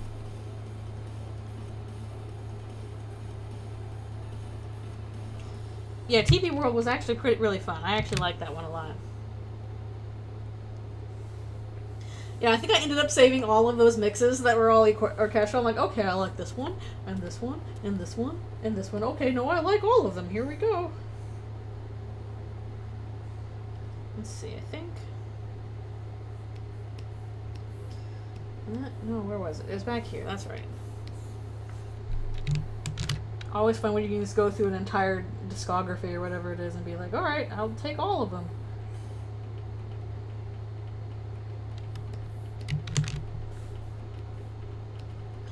Stick figures.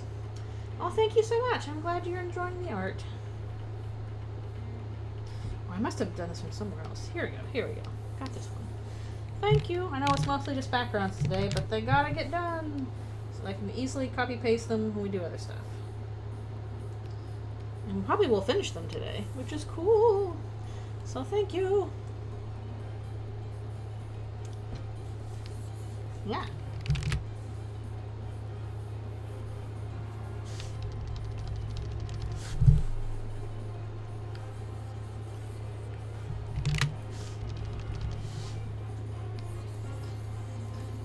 Oh, this was a Cat Swing mix. Okay, you know what else we need more remixes of?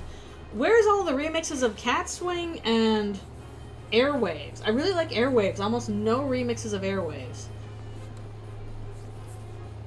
Oh, yeah, my playlist is so far, I think, at 1,300 videos. I want to I'm hoping that there will be like 2,000 by the time all of Deltarune is out. I know, oh my goodness, that was so cute. I'll beat Muffet for you. I'm like, sir, oh. Yeah, Airwaves is so listenable. Casual little freedom motif thrown in here, if it is the freedom motif. Oh no, oh no, you should have emailed Toby and been like, I can't beat Muffet. He's right, though. Like, I beat Muffet, but Muffet was, like, hard for me. I don't know what it was. I think it was like, the speed of the bullets or something. But Muffet was a challenge. Then again, my first playthrough, I would die a lot on regular enemies. I was not very good at that kind of, bullet dodging, so I would just die a lot. You haven't played Undertale Pacifist? What? What? Do it. Although I guess unless you do do some file changes, you're gonna get a soulless pacifist ending if you've only done Geno. You're gonna get soulless Frisk at the end. Unless you go around and mess with game files and stuff.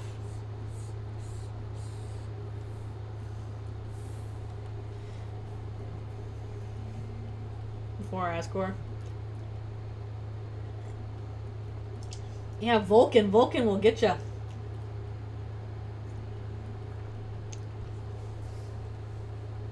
It'll get ya.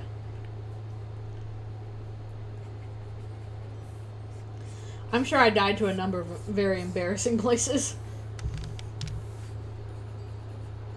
I definitely died. I died against Metaton a lot. Metaton was one of the ones I struggled to get past. Oh, that's so cute. Oh, what did he say? What did he tell them? You know, I'll beat it for you.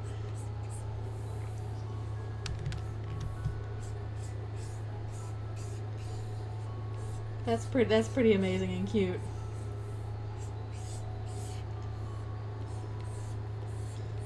Also, I appreciate the fact that like the accidentally killing Toriel thing was definitely set up that way on purpose. Because I absolutely fell for that in my first playthrough. I accidentally killed her. Let me solo her before Eden Ring. Kojima, I will handle this. Yup.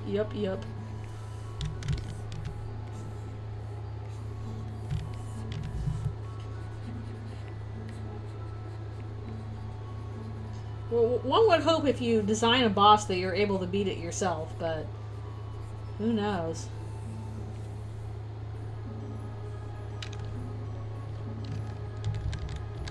I wanted to grind gold in the past, and then Toby recommended the bridge to Snowden Town. Wait, how do you grind gold in the bridge to Snowden Town? So I know usually the ways you grind gold are either, use the dog residue, or go back and forth with the cloudy glasses, because the cloudy glasses sell for a lot in Timmy Village. And I guess if you really, really, really want to take a while to grind gold, you can find the Step Up My Face monster. Did it again. But they only give you like 3 gold at a time. Okay, there we go. Oh no! Jerry Bridge, no! Okay, I think it might be time for me to take another stretch break. When did I do my last... Oh, excuse me. I think it's stretch break time.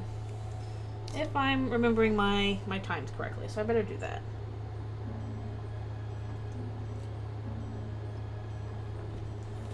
It's stretch break time!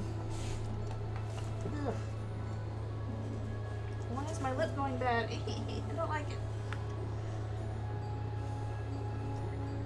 It's absolutely insane that if you want to, like, kill Jerry... Ooh!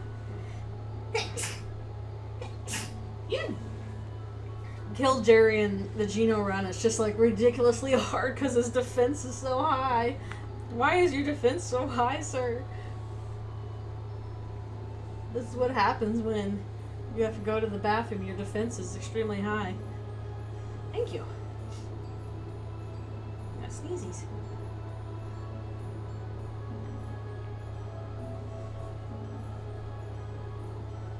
Jerry has high walls from all the rejection in life. Oh, it only gives 1 XP. Why won't you die, nanomachine, son?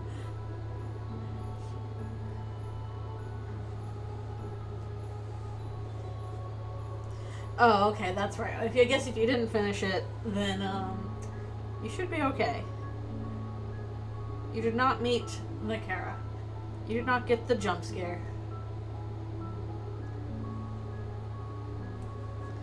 I want to hear him talk about that jump scare because, like, good grief! I don't know how something that simple is so scary.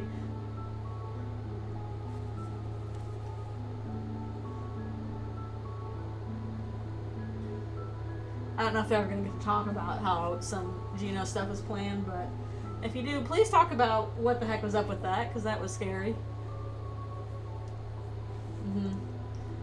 What the heck was that pumpkin? That was scary! Just kidding, that was mine.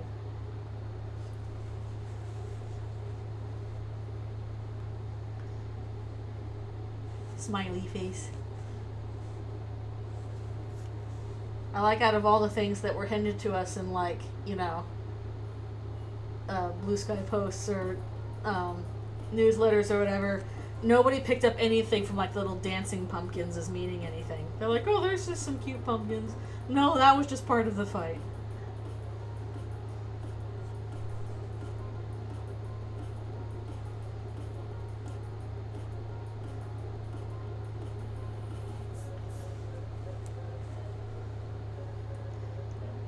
So as long as you quit the game before then. Kara's like, gosh darn it, they closed it before I could get their soul.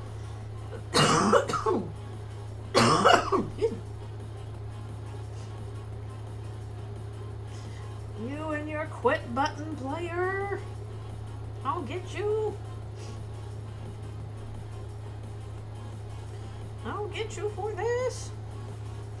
I will not. I'm just mad this dumb problem with my lip and my mouth is coming back when I thought it was all gone. Why is it coming back? What did I do? That weird numbness feeling. Don't like it. I thought it was almost gone, but it came back. Ugh. What does that mean? What does it mean? Alright. I will be right back for one more stretch and water and etc.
I'm back, and let's continue on.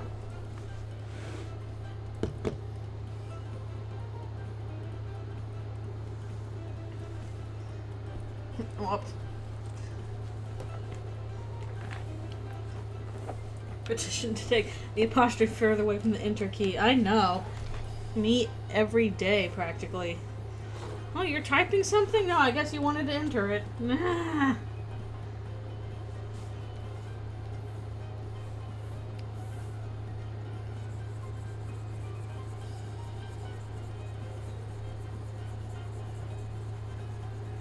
More cat swing. Hooray.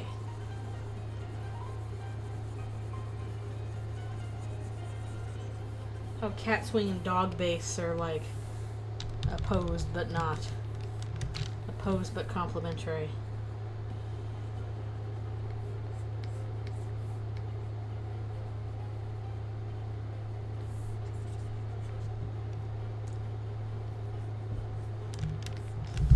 Yes, you should play the pacifist route. It's so good. It's just such a dang good game.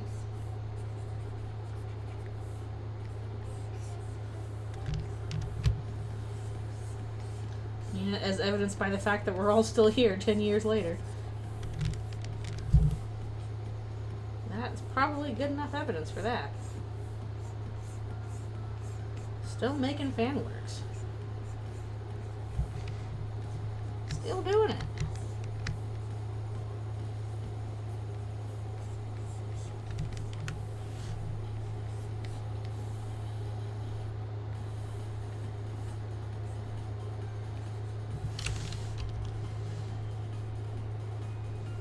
Let's see. That times we'll probably be able to do like 2 more sessions as usual.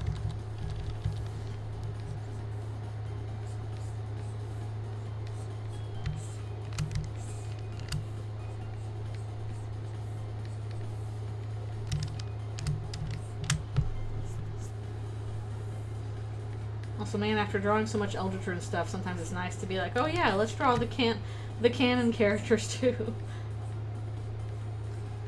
Well, I kind of mess up sometimes. I keep wanting to like go back to Chris's more complicated armor in Eldritch, and I'm like, no, their armor is actually like normal and very, very simple. In canon, you made it more complicated yourself.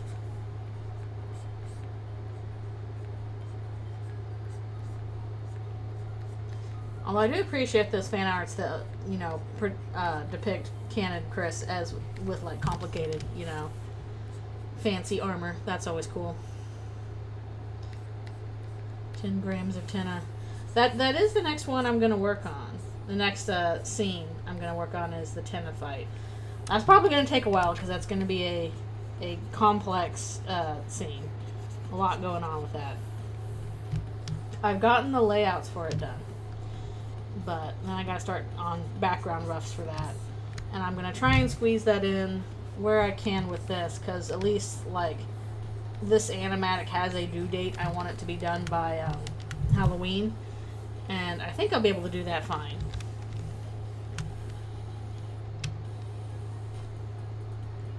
Wait a second, I did something wrong there. Should be over like this way. I should be able to do that fine, but just to make sure, it's like, okay, I want to get this done first. But yes, the tenna boss battle is in the works. Slowly yet surely. And yeah, I haven't done much canon tenna either. I haven't done much.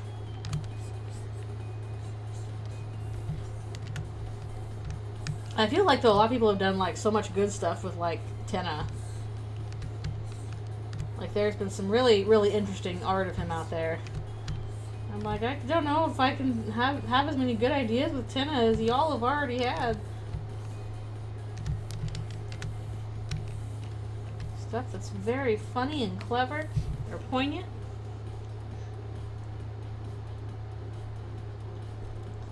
I mean, yeah, of course there's porn too, but like, I don't really care about that.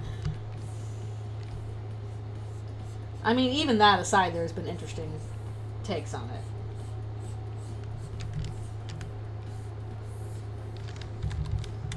Like the porn is expected. When I say interesting, I mean, oh, I wouldn't have thought that.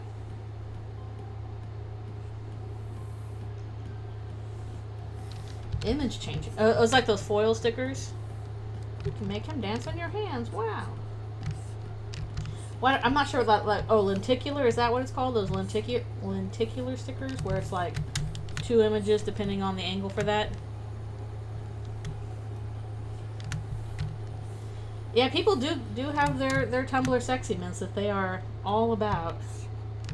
I'll admit, maybe it's the arrow ace in me talking, but I've never been like, ooh, that's a Tumblr sexy man, I'm going to draw so much about him. I'm like, yeah, that's a cool guy.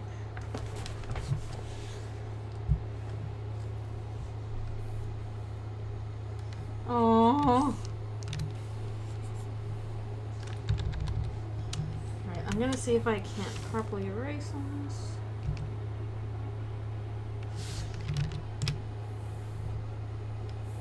Nope. Nope. Not that, please.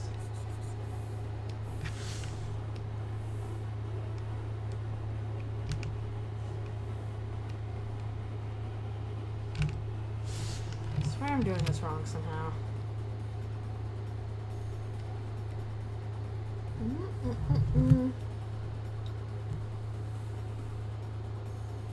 Maybe I'm not.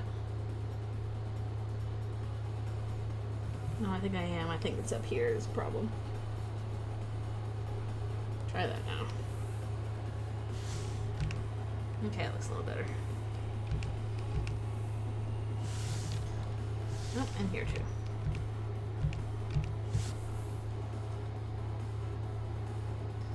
Oh, I'm quite certain that he knew that he was going to be a, you know, Tumblr sexy man time. I am sure he was 100% aware of that. The guy is not dumb. He is familiar with fandom.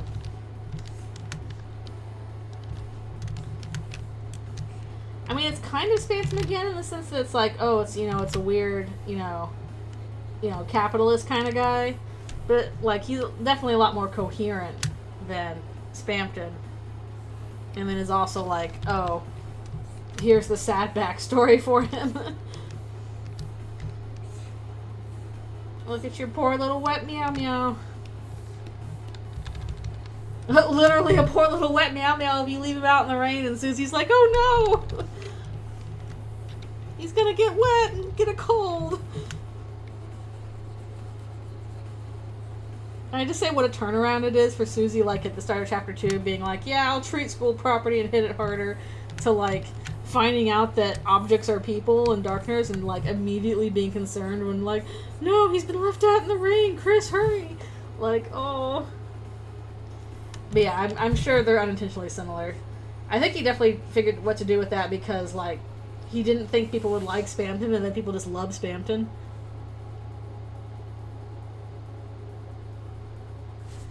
That's possible, yeah.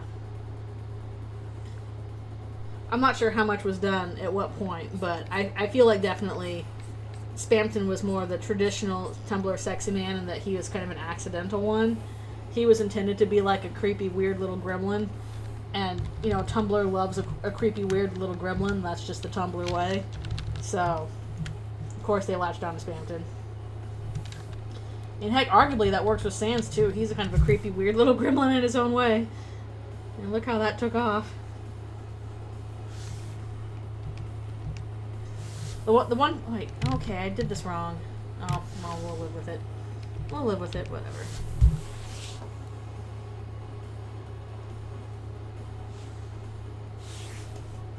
You gotta have your creepy, weird little gremlins. That's all anybody truly wants in life is a weird little guy.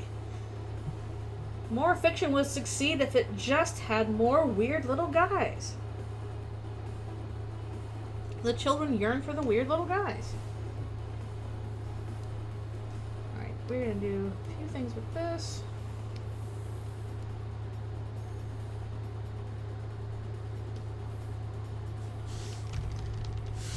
Make this kind of a softer background.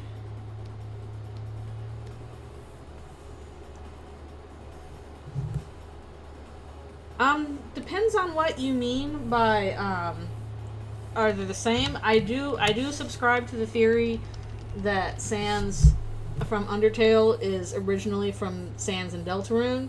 I think there's a lot of evidence towards that, so physically, yes, I think they're the same person, but I think clearly he's gone through some like kind of mental changes between Undertale and Deltarune that make him different in some ways.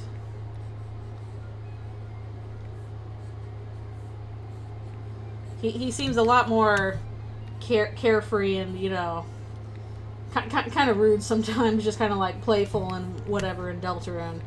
Whereas in Undertale, he's a bit more nihilistic and kind of defeated. Like, he's obviously, still trying to be cheerful about it. For his own sake, for his brothers. But I get the sense he had less things to worry about in Deltarune than he does in Undertale. And now it's like, okay, now I gotta deal with stuff that I did not have to deal with before. So, he has gone through mental changes, but I do think it is the same person.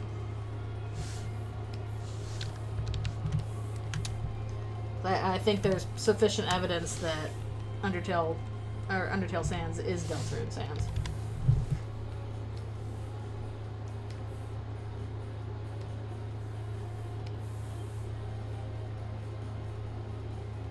Hello, thank you for coming. No! Be gone, ads! Be gone! And I'm sure we'll get something regarding, how Sans got from one universe to another. That's quite a few. Sorry. You're not listening to the sonorous music of another medium. Hello, welcome back.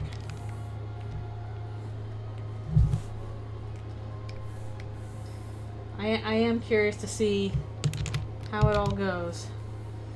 Alright, and we got that. Oh, thank you. I love drawing birds. They're so cool. They got good shapes. I love drawing birds. I love drawing reptiles. That's hence why I like drawing dragons, probably. Yeah, but thank you.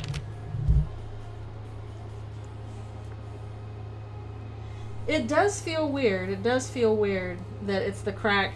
It's like the crack stuff 2017 fandom would have come up with. But it does work, I feel like. I feel like it's an appropriate, explanation for the questions we have about Sans. Did I buy Toon Booms?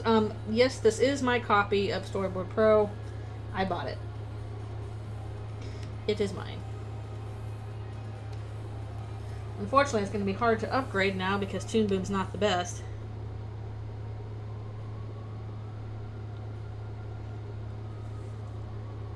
I do know some people do not like that theory.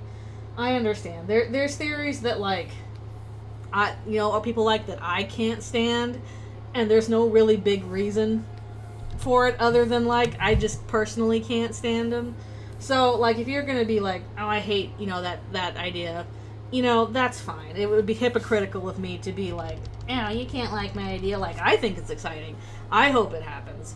I'm invested in it. But it's not fair to be like, you have to be invested in it too. Yeah, I don't know why people are if you want a theory that bothers me, it's like, oh yeah, Des was grooming Chris. I'm like, really? Y'all gonna do that? No. And yeah, I would agree. We also kind of undersell the old fandom too often.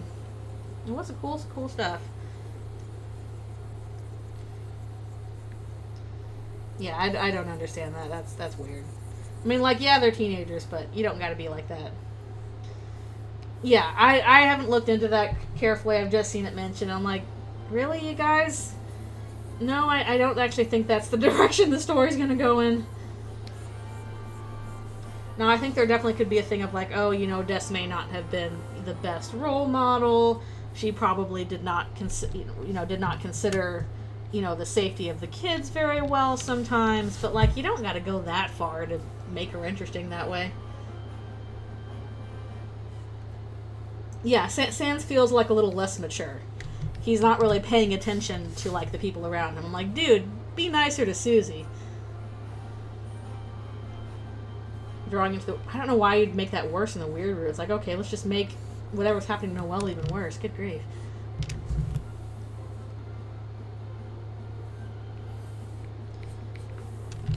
I just don't understand why it has to be a one or the other thing. Again, I'm pretty certain we're going to get this eventually when we meet Asra. It's going to be oh, he's not the perfect golden boy we thought he was. He has flaws. Toby has talked about it. Characters are more interesting if they have flaws. That doesn't mean they need to be creeps. You can be a flawed, imperfect person without being a creep. There's nuance there. And especially considering the fact how fast Toby changed the imagery in the weird route when it was the wilting flower. People took that as like sexual assault, and he immediately changed that because he was like, oh no, I do not want that. I don't want that implication. Yeah, exactly. He's interested in characters that are flawed, that are not perfect, that have problems that they may or may not get over. But I don't think his thing is like, this is a creep. This is a pest, I don't think, like, that. Not saying that can't be explored in stories. It absolutely can. I just don't think it's going to be explored with these characters in these stories. Yeah, I mean, the flower was good, was interesting, good imagery, but I can understand why it was changed in that context. Mostly, I'm just surprised that, like, somebody didn't catch that earlier in testing. I'm like, oh, really? This went all the way to the final version? Okay. Yeah, exactly. It's not even like Chris is doing it. It's like the player is assaulting Noelle, and that's messed up. And I can see why he would be like, oh, I this is not my insinuation with this kind of thing.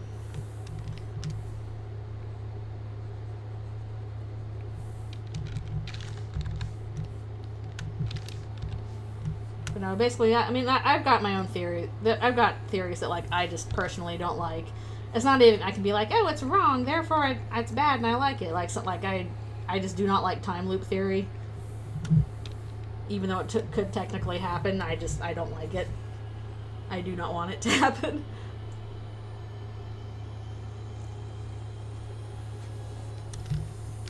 At least in Undertale, yeah. Although, man, it really comes back to bite you in the Asgore fight, though. Because that's the one time you have to use the fight button. You haven't used it yet.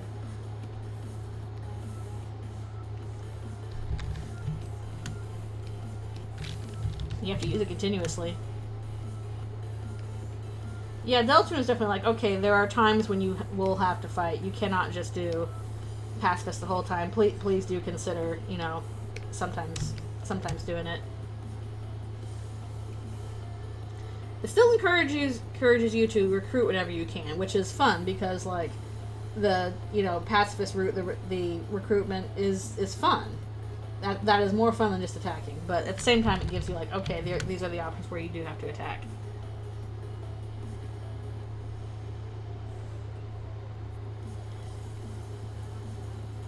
But I do find it really funny how, like, in the Titan fight, Rossley has to be like, no, attack it, come on, beat it up. Ah.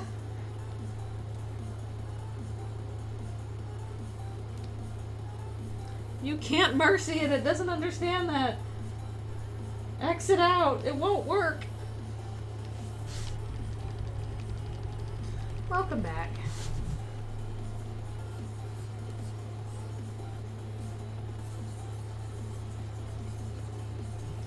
I will say, though, that the one comments I got on the Susie theory video that upset me were like, this is like a Jaru theory. I was like, ooh, stab me in the other lung, why don't you? That bad, huh?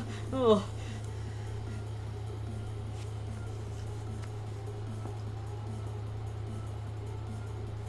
Brown Gaster, brother of regular Gaster.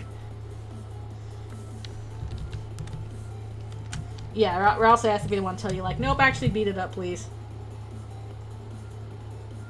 I have not seen that now. Oh, theories by Jaru. When it got compared to that, I was like, oof, ouch, bad. I don't like that. Please don't compare it to his theories. I will feel bad. Like, I really hope I have more evidence than that. We have to get into Castletown. Still gotta get Jackson to Castletown. Playlist. Hello, thank you for coming. I know, it's probably not gonna happen. It would be really cool if we could get an expansion and, like, explore these new areas. I'm betting it's just for the stream, though. Especially stuff like, you know, the Sans fight, where he's mentioning, oh, okay, I'll do it if it's for charity kind of thing. I can't imagine that's going to happen outside of that context. I mean, it's not gaslight the viewers. It's like, it's basically like, I feel like the point of it was basically what the lumberjack monster was saying. It's like, hey, there's a lot of things, you know, that are outside what you visited. You can't possibly visit everything. That's okay, kind of thing. Oh yes, no, we've been talking about it this whole time. we that has been our main topic of discussion for the stream, has been that stream, and what we think will happen in the latter half today. We've just been talking about that.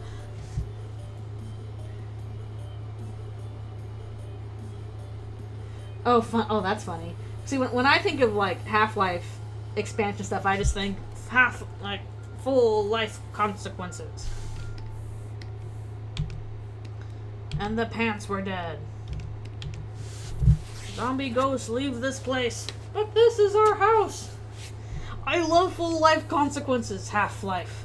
Full life consequences. And Ravenholm, you shouldn't come here. I like that part too. I'm like, oh, the shade at Sebastian Wolf. Someone parodies Hunt Down the Freeman. Amazing. John Freeman, who was Gordon Freeman's brother, was one day in office working at a computer. I probably won't be able to catch links in chat. They're gonna go too fast. I'm sorry. I'll show them on my Discord server later.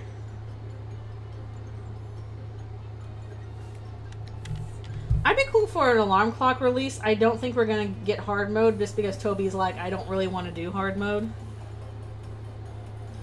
You know what? I will believe that. Full life consequences is humanity's greatest artistic achievement. True. Yeah, you can link me on Discord. That's okay. You can link me on Discord. I will see it there.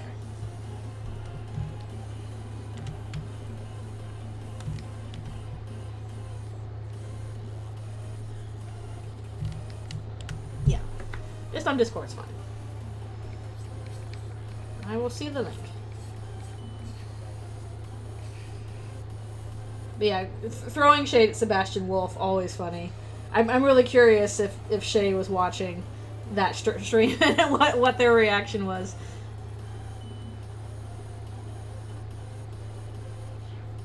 Gotta have a it's late, go to bed joke in there somewhere.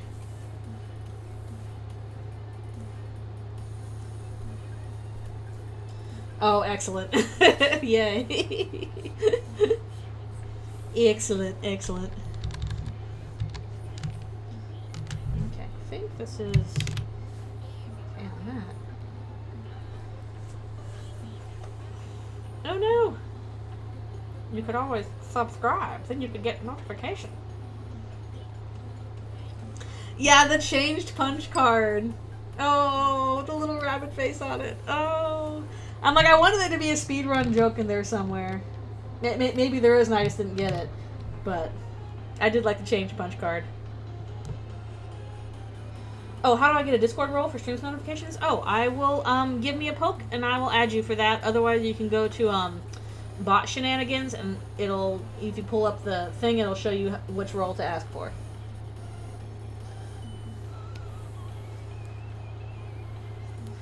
Join the Discord. See the silliness.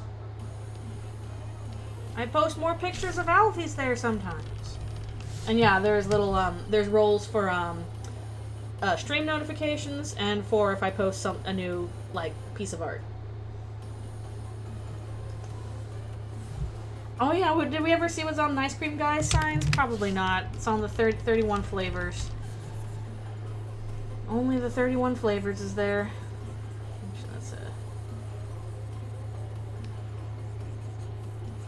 We'll never find out. I was also kind of hoping, like, oh, will we ever get anything more with the artifact? But no, Toby just gets the artifact in real life. Which, you know what? Good for him. Elias, please give me the ball. Please give me the ball. I'm like, oh, Toby. Yeah, that's fine. You can post it in our inspiration. That's all good.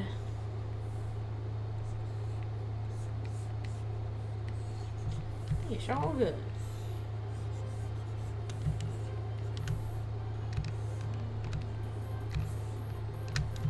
Heck yeah. Humor of justice stuff. It probably doesn't mean anything. It's probably a joke. But it would have been cool. Yes, the candle has an uwu face. Oh, it's cute. It's like, oh, cute. Oh, I don't know. I don't know. I don't know about that.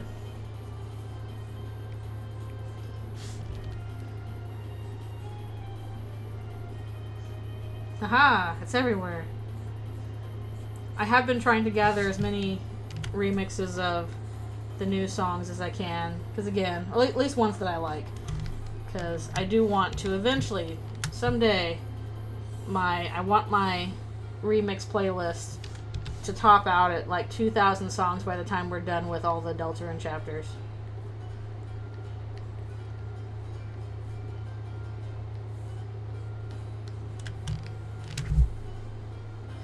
I don't think this is Family Guy mix. I don't think I saved that one. Maybe I'm wrong.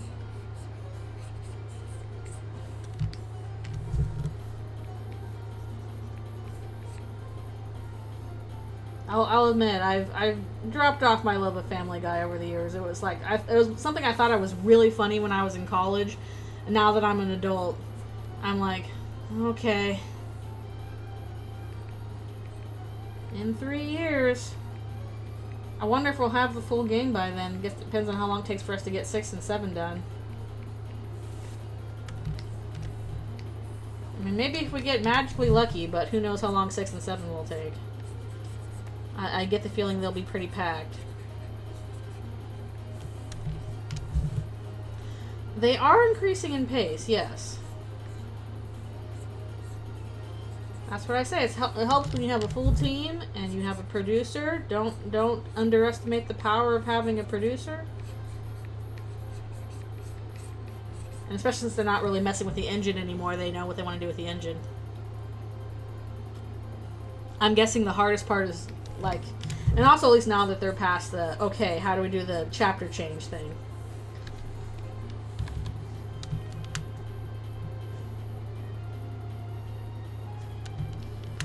I mean, there's a lot of reasons why it can take so long. Like, why did Silk Song take so long? It's because they were spending their time in trying to make it look good. Which is what I want. Where's that Sonic meme of, like, I want, less games that, where people are paid more to take longer to make, and I'm not kidding. Like, whatever that meme is. Making games is hard. It takes time. And if you spend time on it, it's like, okay, yeah, it's worth the wait.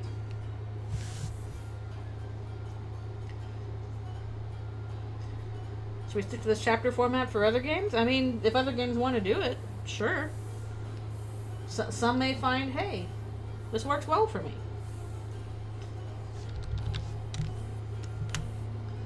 If you mean what Toby specifically wants to do, that's his business.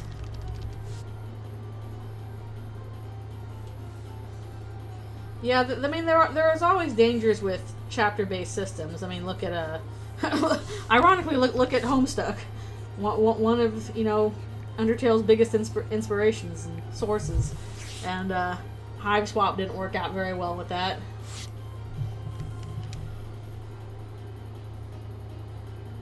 Yep, that's true. That's true. I would rather they take their time and it come out good. I'm very glad Silk Song was a huge success.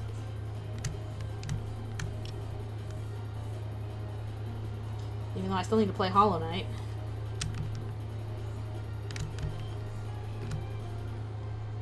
Basically, please take the time you need to make it look good. Please pay your people. Don't crunch them. On the one hand, yeah, I kind of wish it had all come out at once. On the other hand, I do kind of like the fact that we've had this chapter release, and so we have all this time to like talk about it and theorize and come up with our own ideas and our own characters, and like it really expands on the fandom. Basically, it's a little dangerous, but it can be done right. I mean, back in the day, you know, before streaming, that was how episodic TV worked, and it worked really well. I couldn't do that. I'm sorry, I couldn't do that. Paper Trail was planned as it was with the knowledge we had, you know, from Chapter 1. I don't think I could write it the same way if I had the knowledge from Chapter 2 and onward. It would just not be the same story.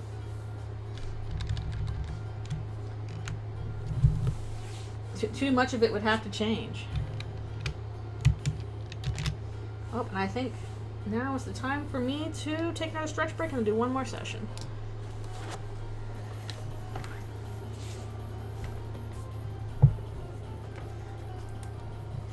I do wonder how things would be different if 5 had released along with 3 and 4. I get the feeling 5 is going to have a particularly bad cliffhanger.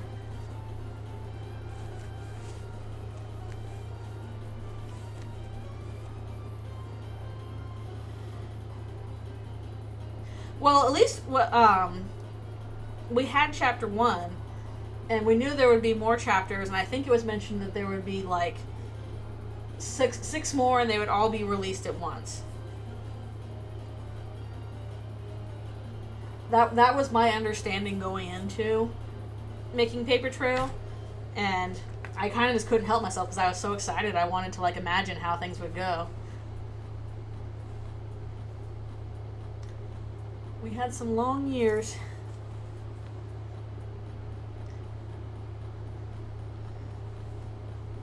Aw. I'm glad, if nothing else, Paper Trail kept people kind of latched into the Deltarune fandom. Even if a lot of it ended up being extremely different.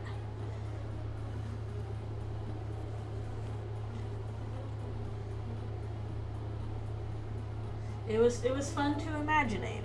It was fun to be like, oh, based on what we know, what else could happen? What could it mean?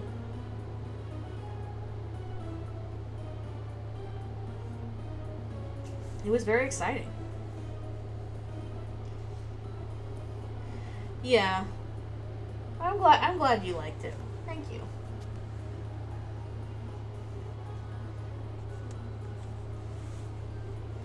Yeah.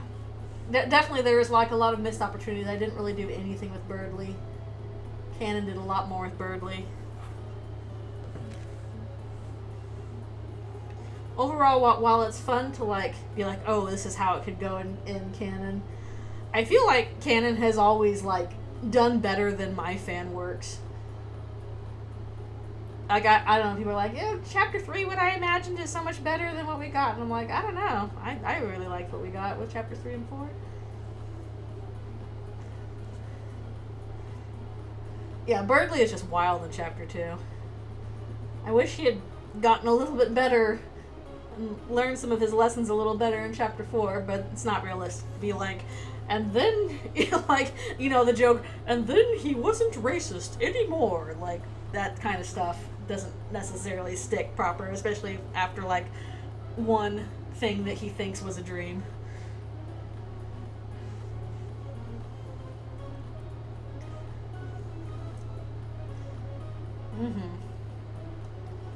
Or on the weird route. And yeah, could never have predicted the weird route. I'll tell you that much. That was not on my radar in Chapter 1. Heck, I didn't even think about, oh, secret bosses for every area based on Chapter 1. I didn't even think that far.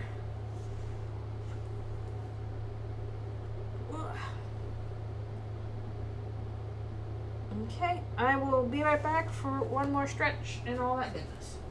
And we'll finish up.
Alrighty. I am back for one more quick session. I think we're almost done with all these backgrounds. Good grief. And what am I going to do for the rest of the time? Let's go.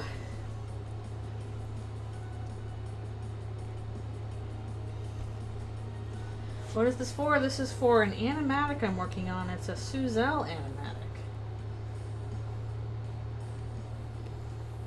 It's a little fun thing. I mean, it's okay. I don't like the meme, but like, whatever. I'm not going to be like, no, you're not allowed to say it ever. Oh, redeemed request. Okay. I got to pull that up. Also, I got to move this background over. Okay, I think that's about right. Let me go get my request sheet. Yes. Actually, I gotta look up how to draw Yisho. How did I do it? I'll find it. I'll do it. But first, let's pull up the Stream Doodle page that requires Photoshop.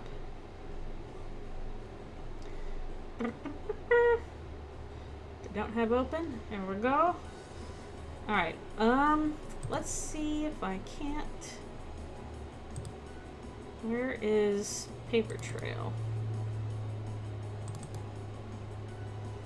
I feel like I had to put them on a sketch page somewhere. Is that it? No, that can't be right. Sketch dump. Okay, here we go. I'm going to open that with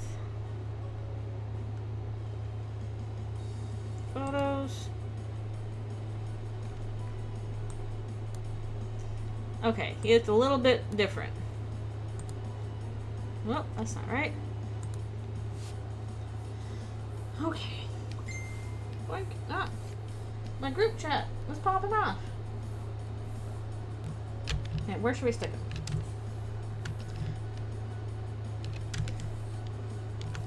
It looks a little bit different from regular Yoshi.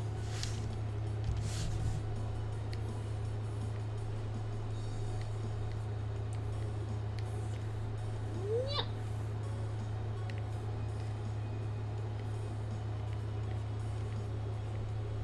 I'm kind of sad that we didn't get any mention of that in Chapter 3. I feel like that was the place to do it if we were going to do it. And we didn't get it.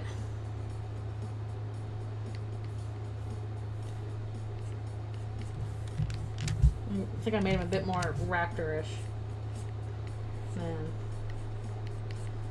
regular Yoshi is.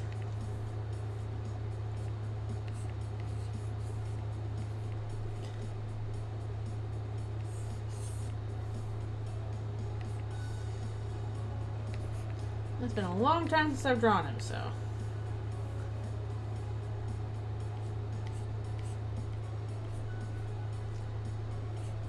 It's been a long, long, lonely time. Yeah, didn't I get him like Sonic shoes or something? For reasons.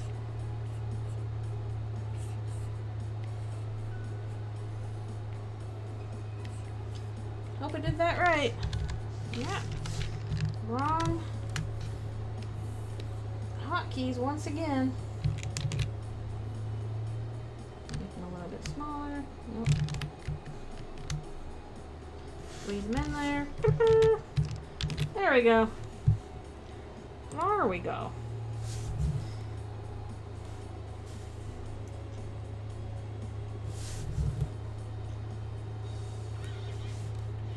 I'll see. Yoshi is actually my main in Smash, even though how I join these redeem request thingies. If you have enough channel points, you can just go down to where the channel points are and redeem the points. Should be pretty easy to do.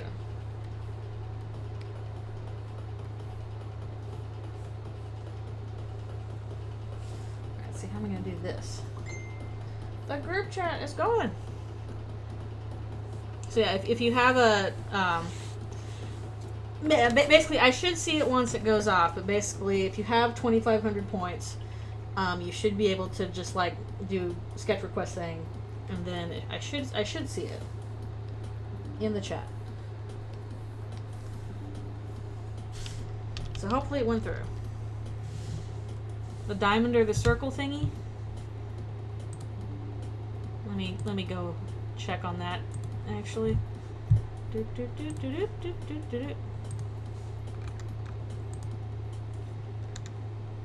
Basically, it's the circle thing. Click on the orb.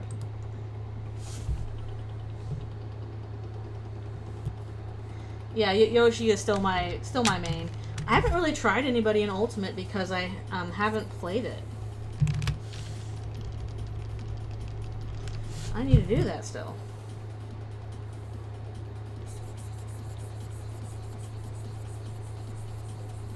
Yes, please join. No, you can't buy them with money. They're just channel points. You can buy bits with real money, which is just to cheer people on. But if you want the redemption, that's with channel points. Or if you want to, you can buy a subscription and then there will be no ads.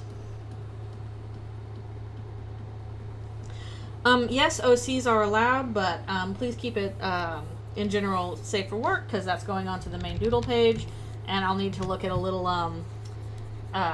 reference if you have them, and also because I do these in like 30 seconds, they're probably not going to be super accurate. they are very quick doodles. Like you can see from the page, like, you know, small little guys. That can include OCs, but again, I'm not going for accuracy. They're just cute little doodles.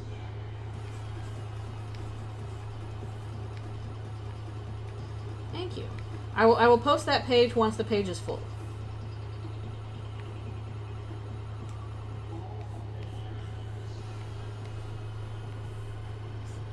We're slowly filling up the page.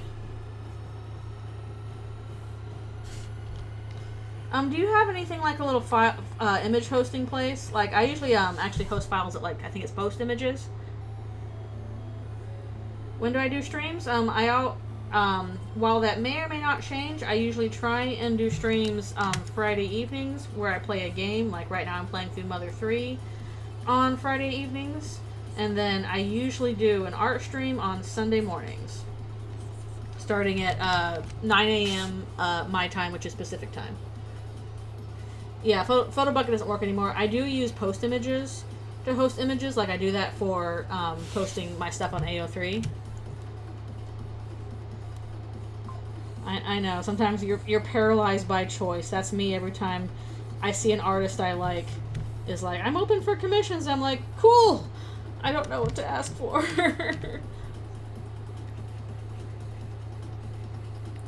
I could just do stuff with my persona, I guess, but I kind of want to do something more exciting. Post Images, or Post Image. It's just an image hosting website. I've used that so far for, yeah, again, posting on AO3.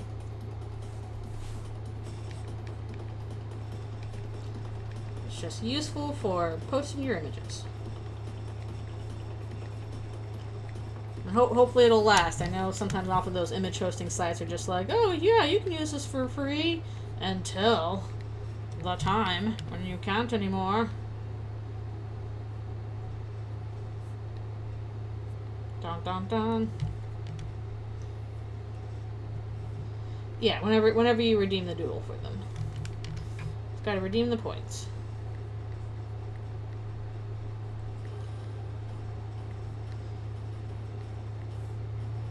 Yeah, you get the points just from watching, and you can do that from following or subscribing. Either one. Actually, yeah, no, we'll do it that way.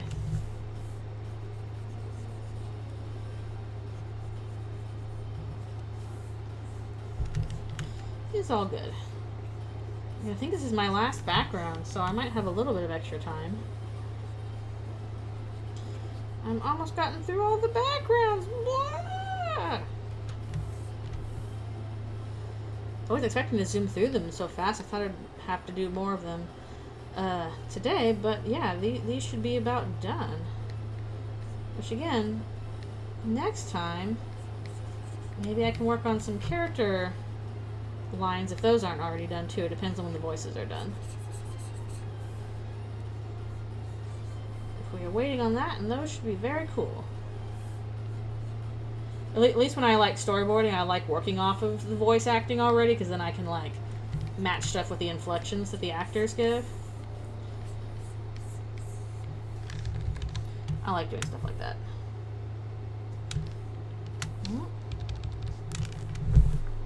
Makes things a little easier, and it just kind of looks better.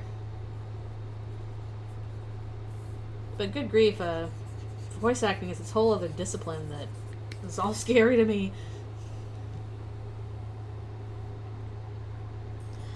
Either one is fine. Just again, remember, these are very quick doodles. They're done in like 30 seconds. Not going for accuracy, just here's the thing and it's cute.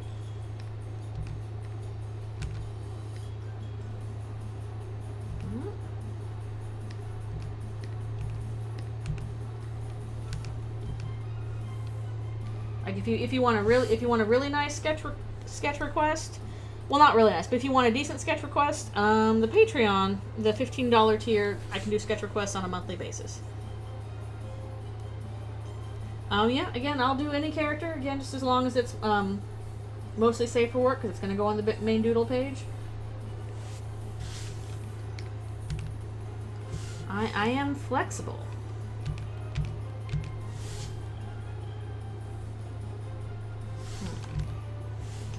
Maybe we can do a light erasure on this one.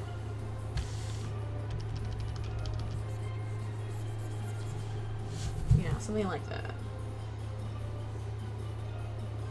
But yeah, the points one is just, hey, I'll do your thing for a very quick doodle. So I'm going to have to do something with these channel points. I want to do something fun, so that was something fun. Okay. There we go. How does that look? That's alright. Hates OSHA, Jerry. Yeah, I'll do some MLP stuff. I'll do a pony. That one's fine.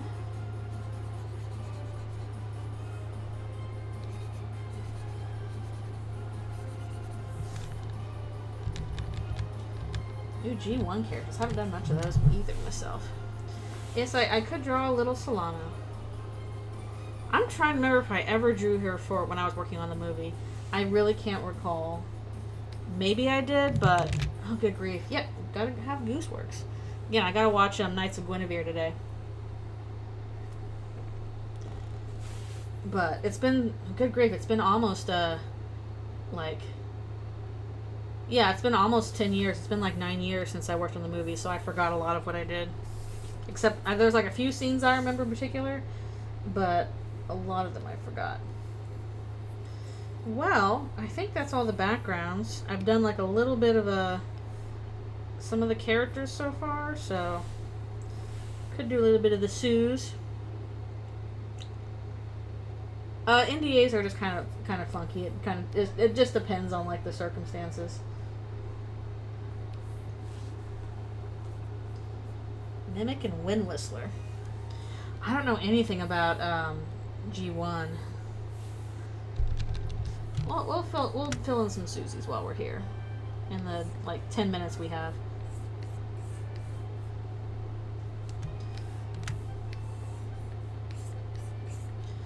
Unfortunately, I probably couldn't share my boards if I wanted to. They're really picky about that. I still don't like that. I want to share the boards I did. Even though also, a lot of them have changed so much from like my original drawings that they also barely apply.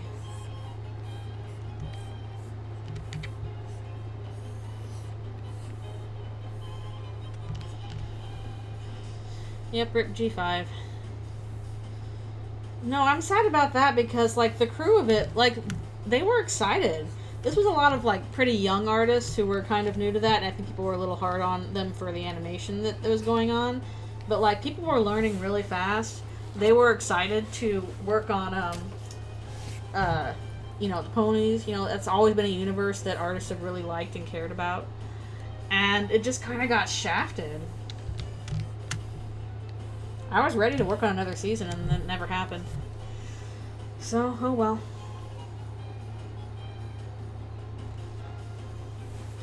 Oh well. I think also, just in general, like, I like the characters of G5, but I think they would have done better not trying to tie it to G4 so much. That always felt awkward to me. Darn Hasbro. Or like if it was going to be like a post G5 world, I feel like it really should have committed to the bit. Like we were eager to commit to the bit for that. Like, okay, this is a, post G4 world, and like things have actually gotten worse because Pony kind of split up. Let's really lean into that. And they never really quite wanted to lean into that. Oh yeah, Transformers fan, I can only imagine how that goes too. That's a whole other thing. Them franchises. Yeah, I think that we mentioned like Gussie the Great in like a book or something like that. I did get to draw Grogar a couple times. That was pretty cool. I got to draw some pretty cool panels with Grogar.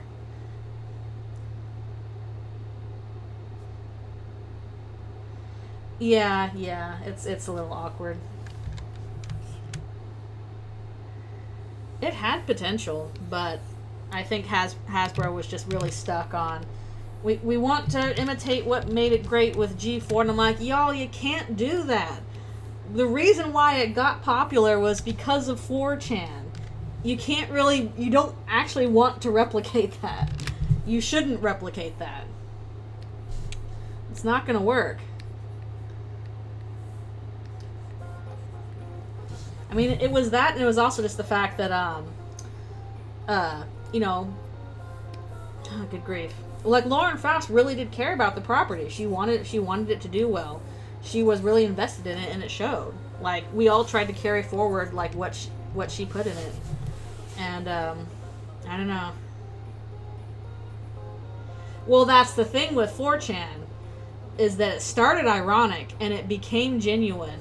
There's an art piece I want to do where it's like what you do, where basically the idea is that what you say with irony today, you do with sincerity tomorrow. You have to beware of doing things ironically, because irony is just the first step to sincerity. Trust me on that. That is my adult wisdom to you, having lived 40 some odd years. If you are approaching something in irony, you won't be doing it that way forever.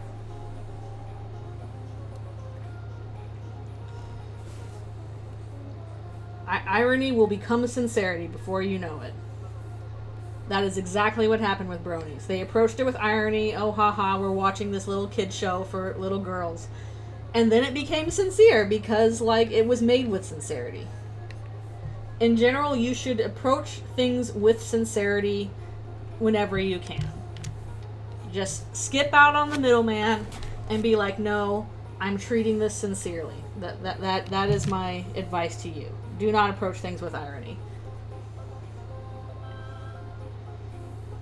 The dark age of Brony fandom.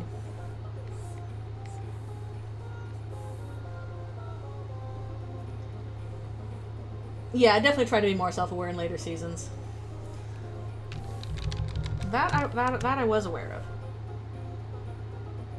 There's so much MLP fandom lore, it's kind of crazy. What's Susie thinking about? You'll find out soon.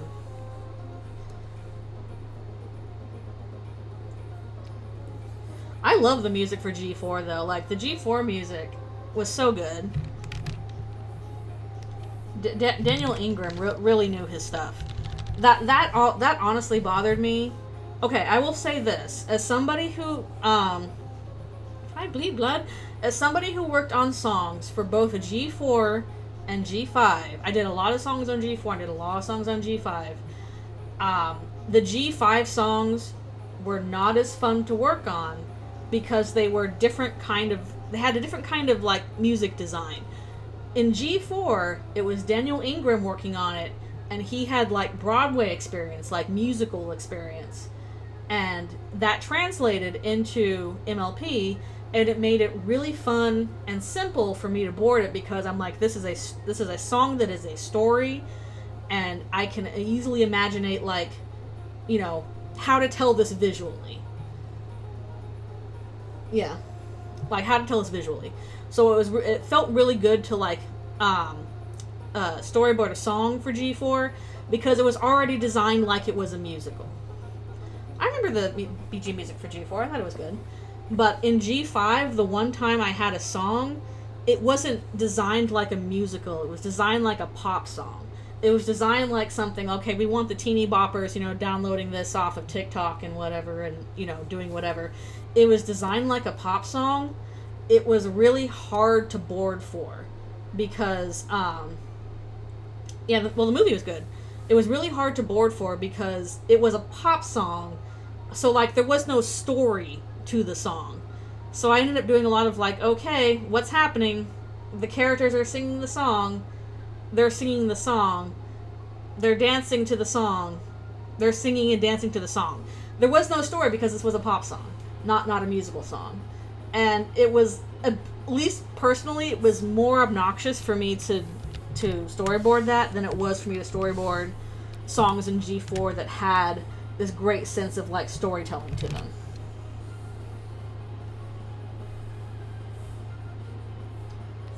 That is just my perspective.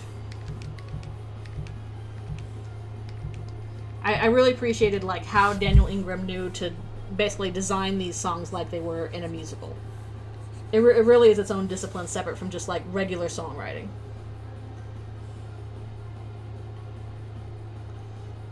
I don't know if they would ever let us do a documentary. That would have to be like a,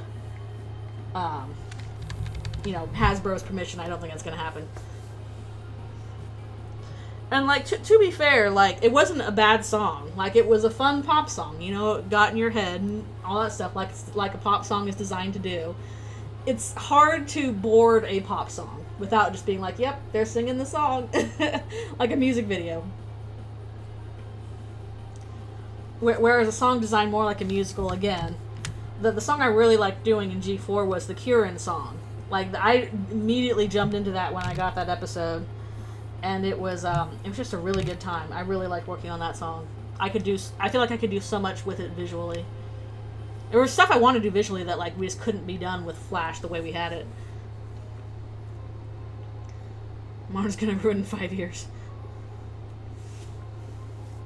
Yeah, the Kieran song I really liked. The whole episode was fun, but I really liked working on that song. Good example of, like, you know, song that works well in animation, stuff like that. We haven't released OSTs. I gotta stop soon, actually. I just realized. Good grief. Sorry, I was going on ranting about My Little Pony music. Again, none of the music is bad. And also, I will maintain fan music for My Little Pony, unironically good. I unironically like a lot of the fandom musicians for My Little Pony. They did really good work. For all the drama that I think happened in that fandom, the songs hold up. They're good.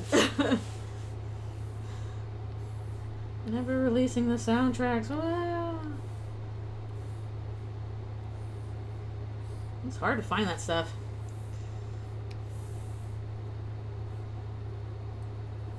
That's another good one. I'm trying to remember what other songs I worked on. There were a bunch over the years. Release the songs! Release me!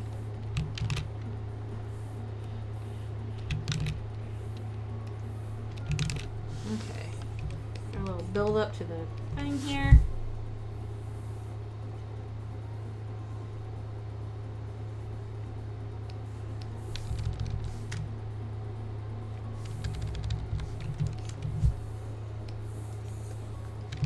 I like the MLP background music okay. Now, it's no, like, Steven Universe background music, which I thought was incredible.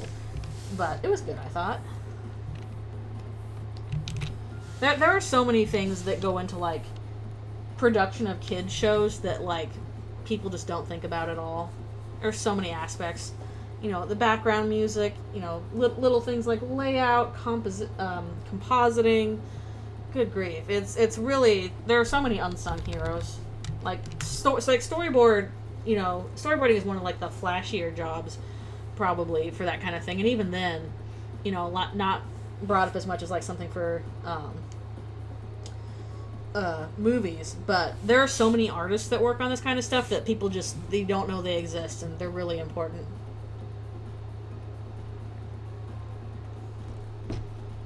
Is it true GeForce and licenses she's been doing? I don't know. That's outside my wheelhouse. I just don't know. That would be a business for somebody not me. All I have is an artist perspective. And for now, I think we're done. We got all the backgrounds done and poked a little bit into the characters. If I don't finish them beforehand, maybe next week I will do more character cleanup for this. If not, we'll go back to Elder's Rune. But I do want to get this done by Halloween, which should happen. Yeah. Again, I will be streaming more 500. Yeah. If you come back from more streams, there will be more times for watching. Again, I do stream on Friday evenings. I'm going to be doing more Mother 3 because I'm making progress in that. And then once I finish Mother 3, I'll probably do Sword of the Sea because I got to do that. And then, yeah, next week should be more drawings on Sunday morning. And that'll be more of this or more Elder's Rune. Whatever I have available to do. But yeah, thank you guys so much for coming to the stream and for chatting with me. And all that goodness. I'm excited. I hope you all are excited for second half of the anniversary stream tonight. I probably will see you all there in some capacity. So I hope you guys have a good rest of your day until then. A long week. It'll be done before you know it. Yes, go get some sleep. Go get some sleep before then. Hurry, hurry. I'm looking forward to the insanity as well. It's gonna be wild. I'm gonna go crazy. So I hope you all go wild and crazy. Please rest before then. It'll be super fun. And meanwhile, yes, thanks for hanging out with me and chatting about it and letting me draw backgrounds at you and talking all that other stuff. And yeah, I gotta go stretch and eat lunch and watch Knights of Guinevere. And I hope you have a wonderful rest of your day.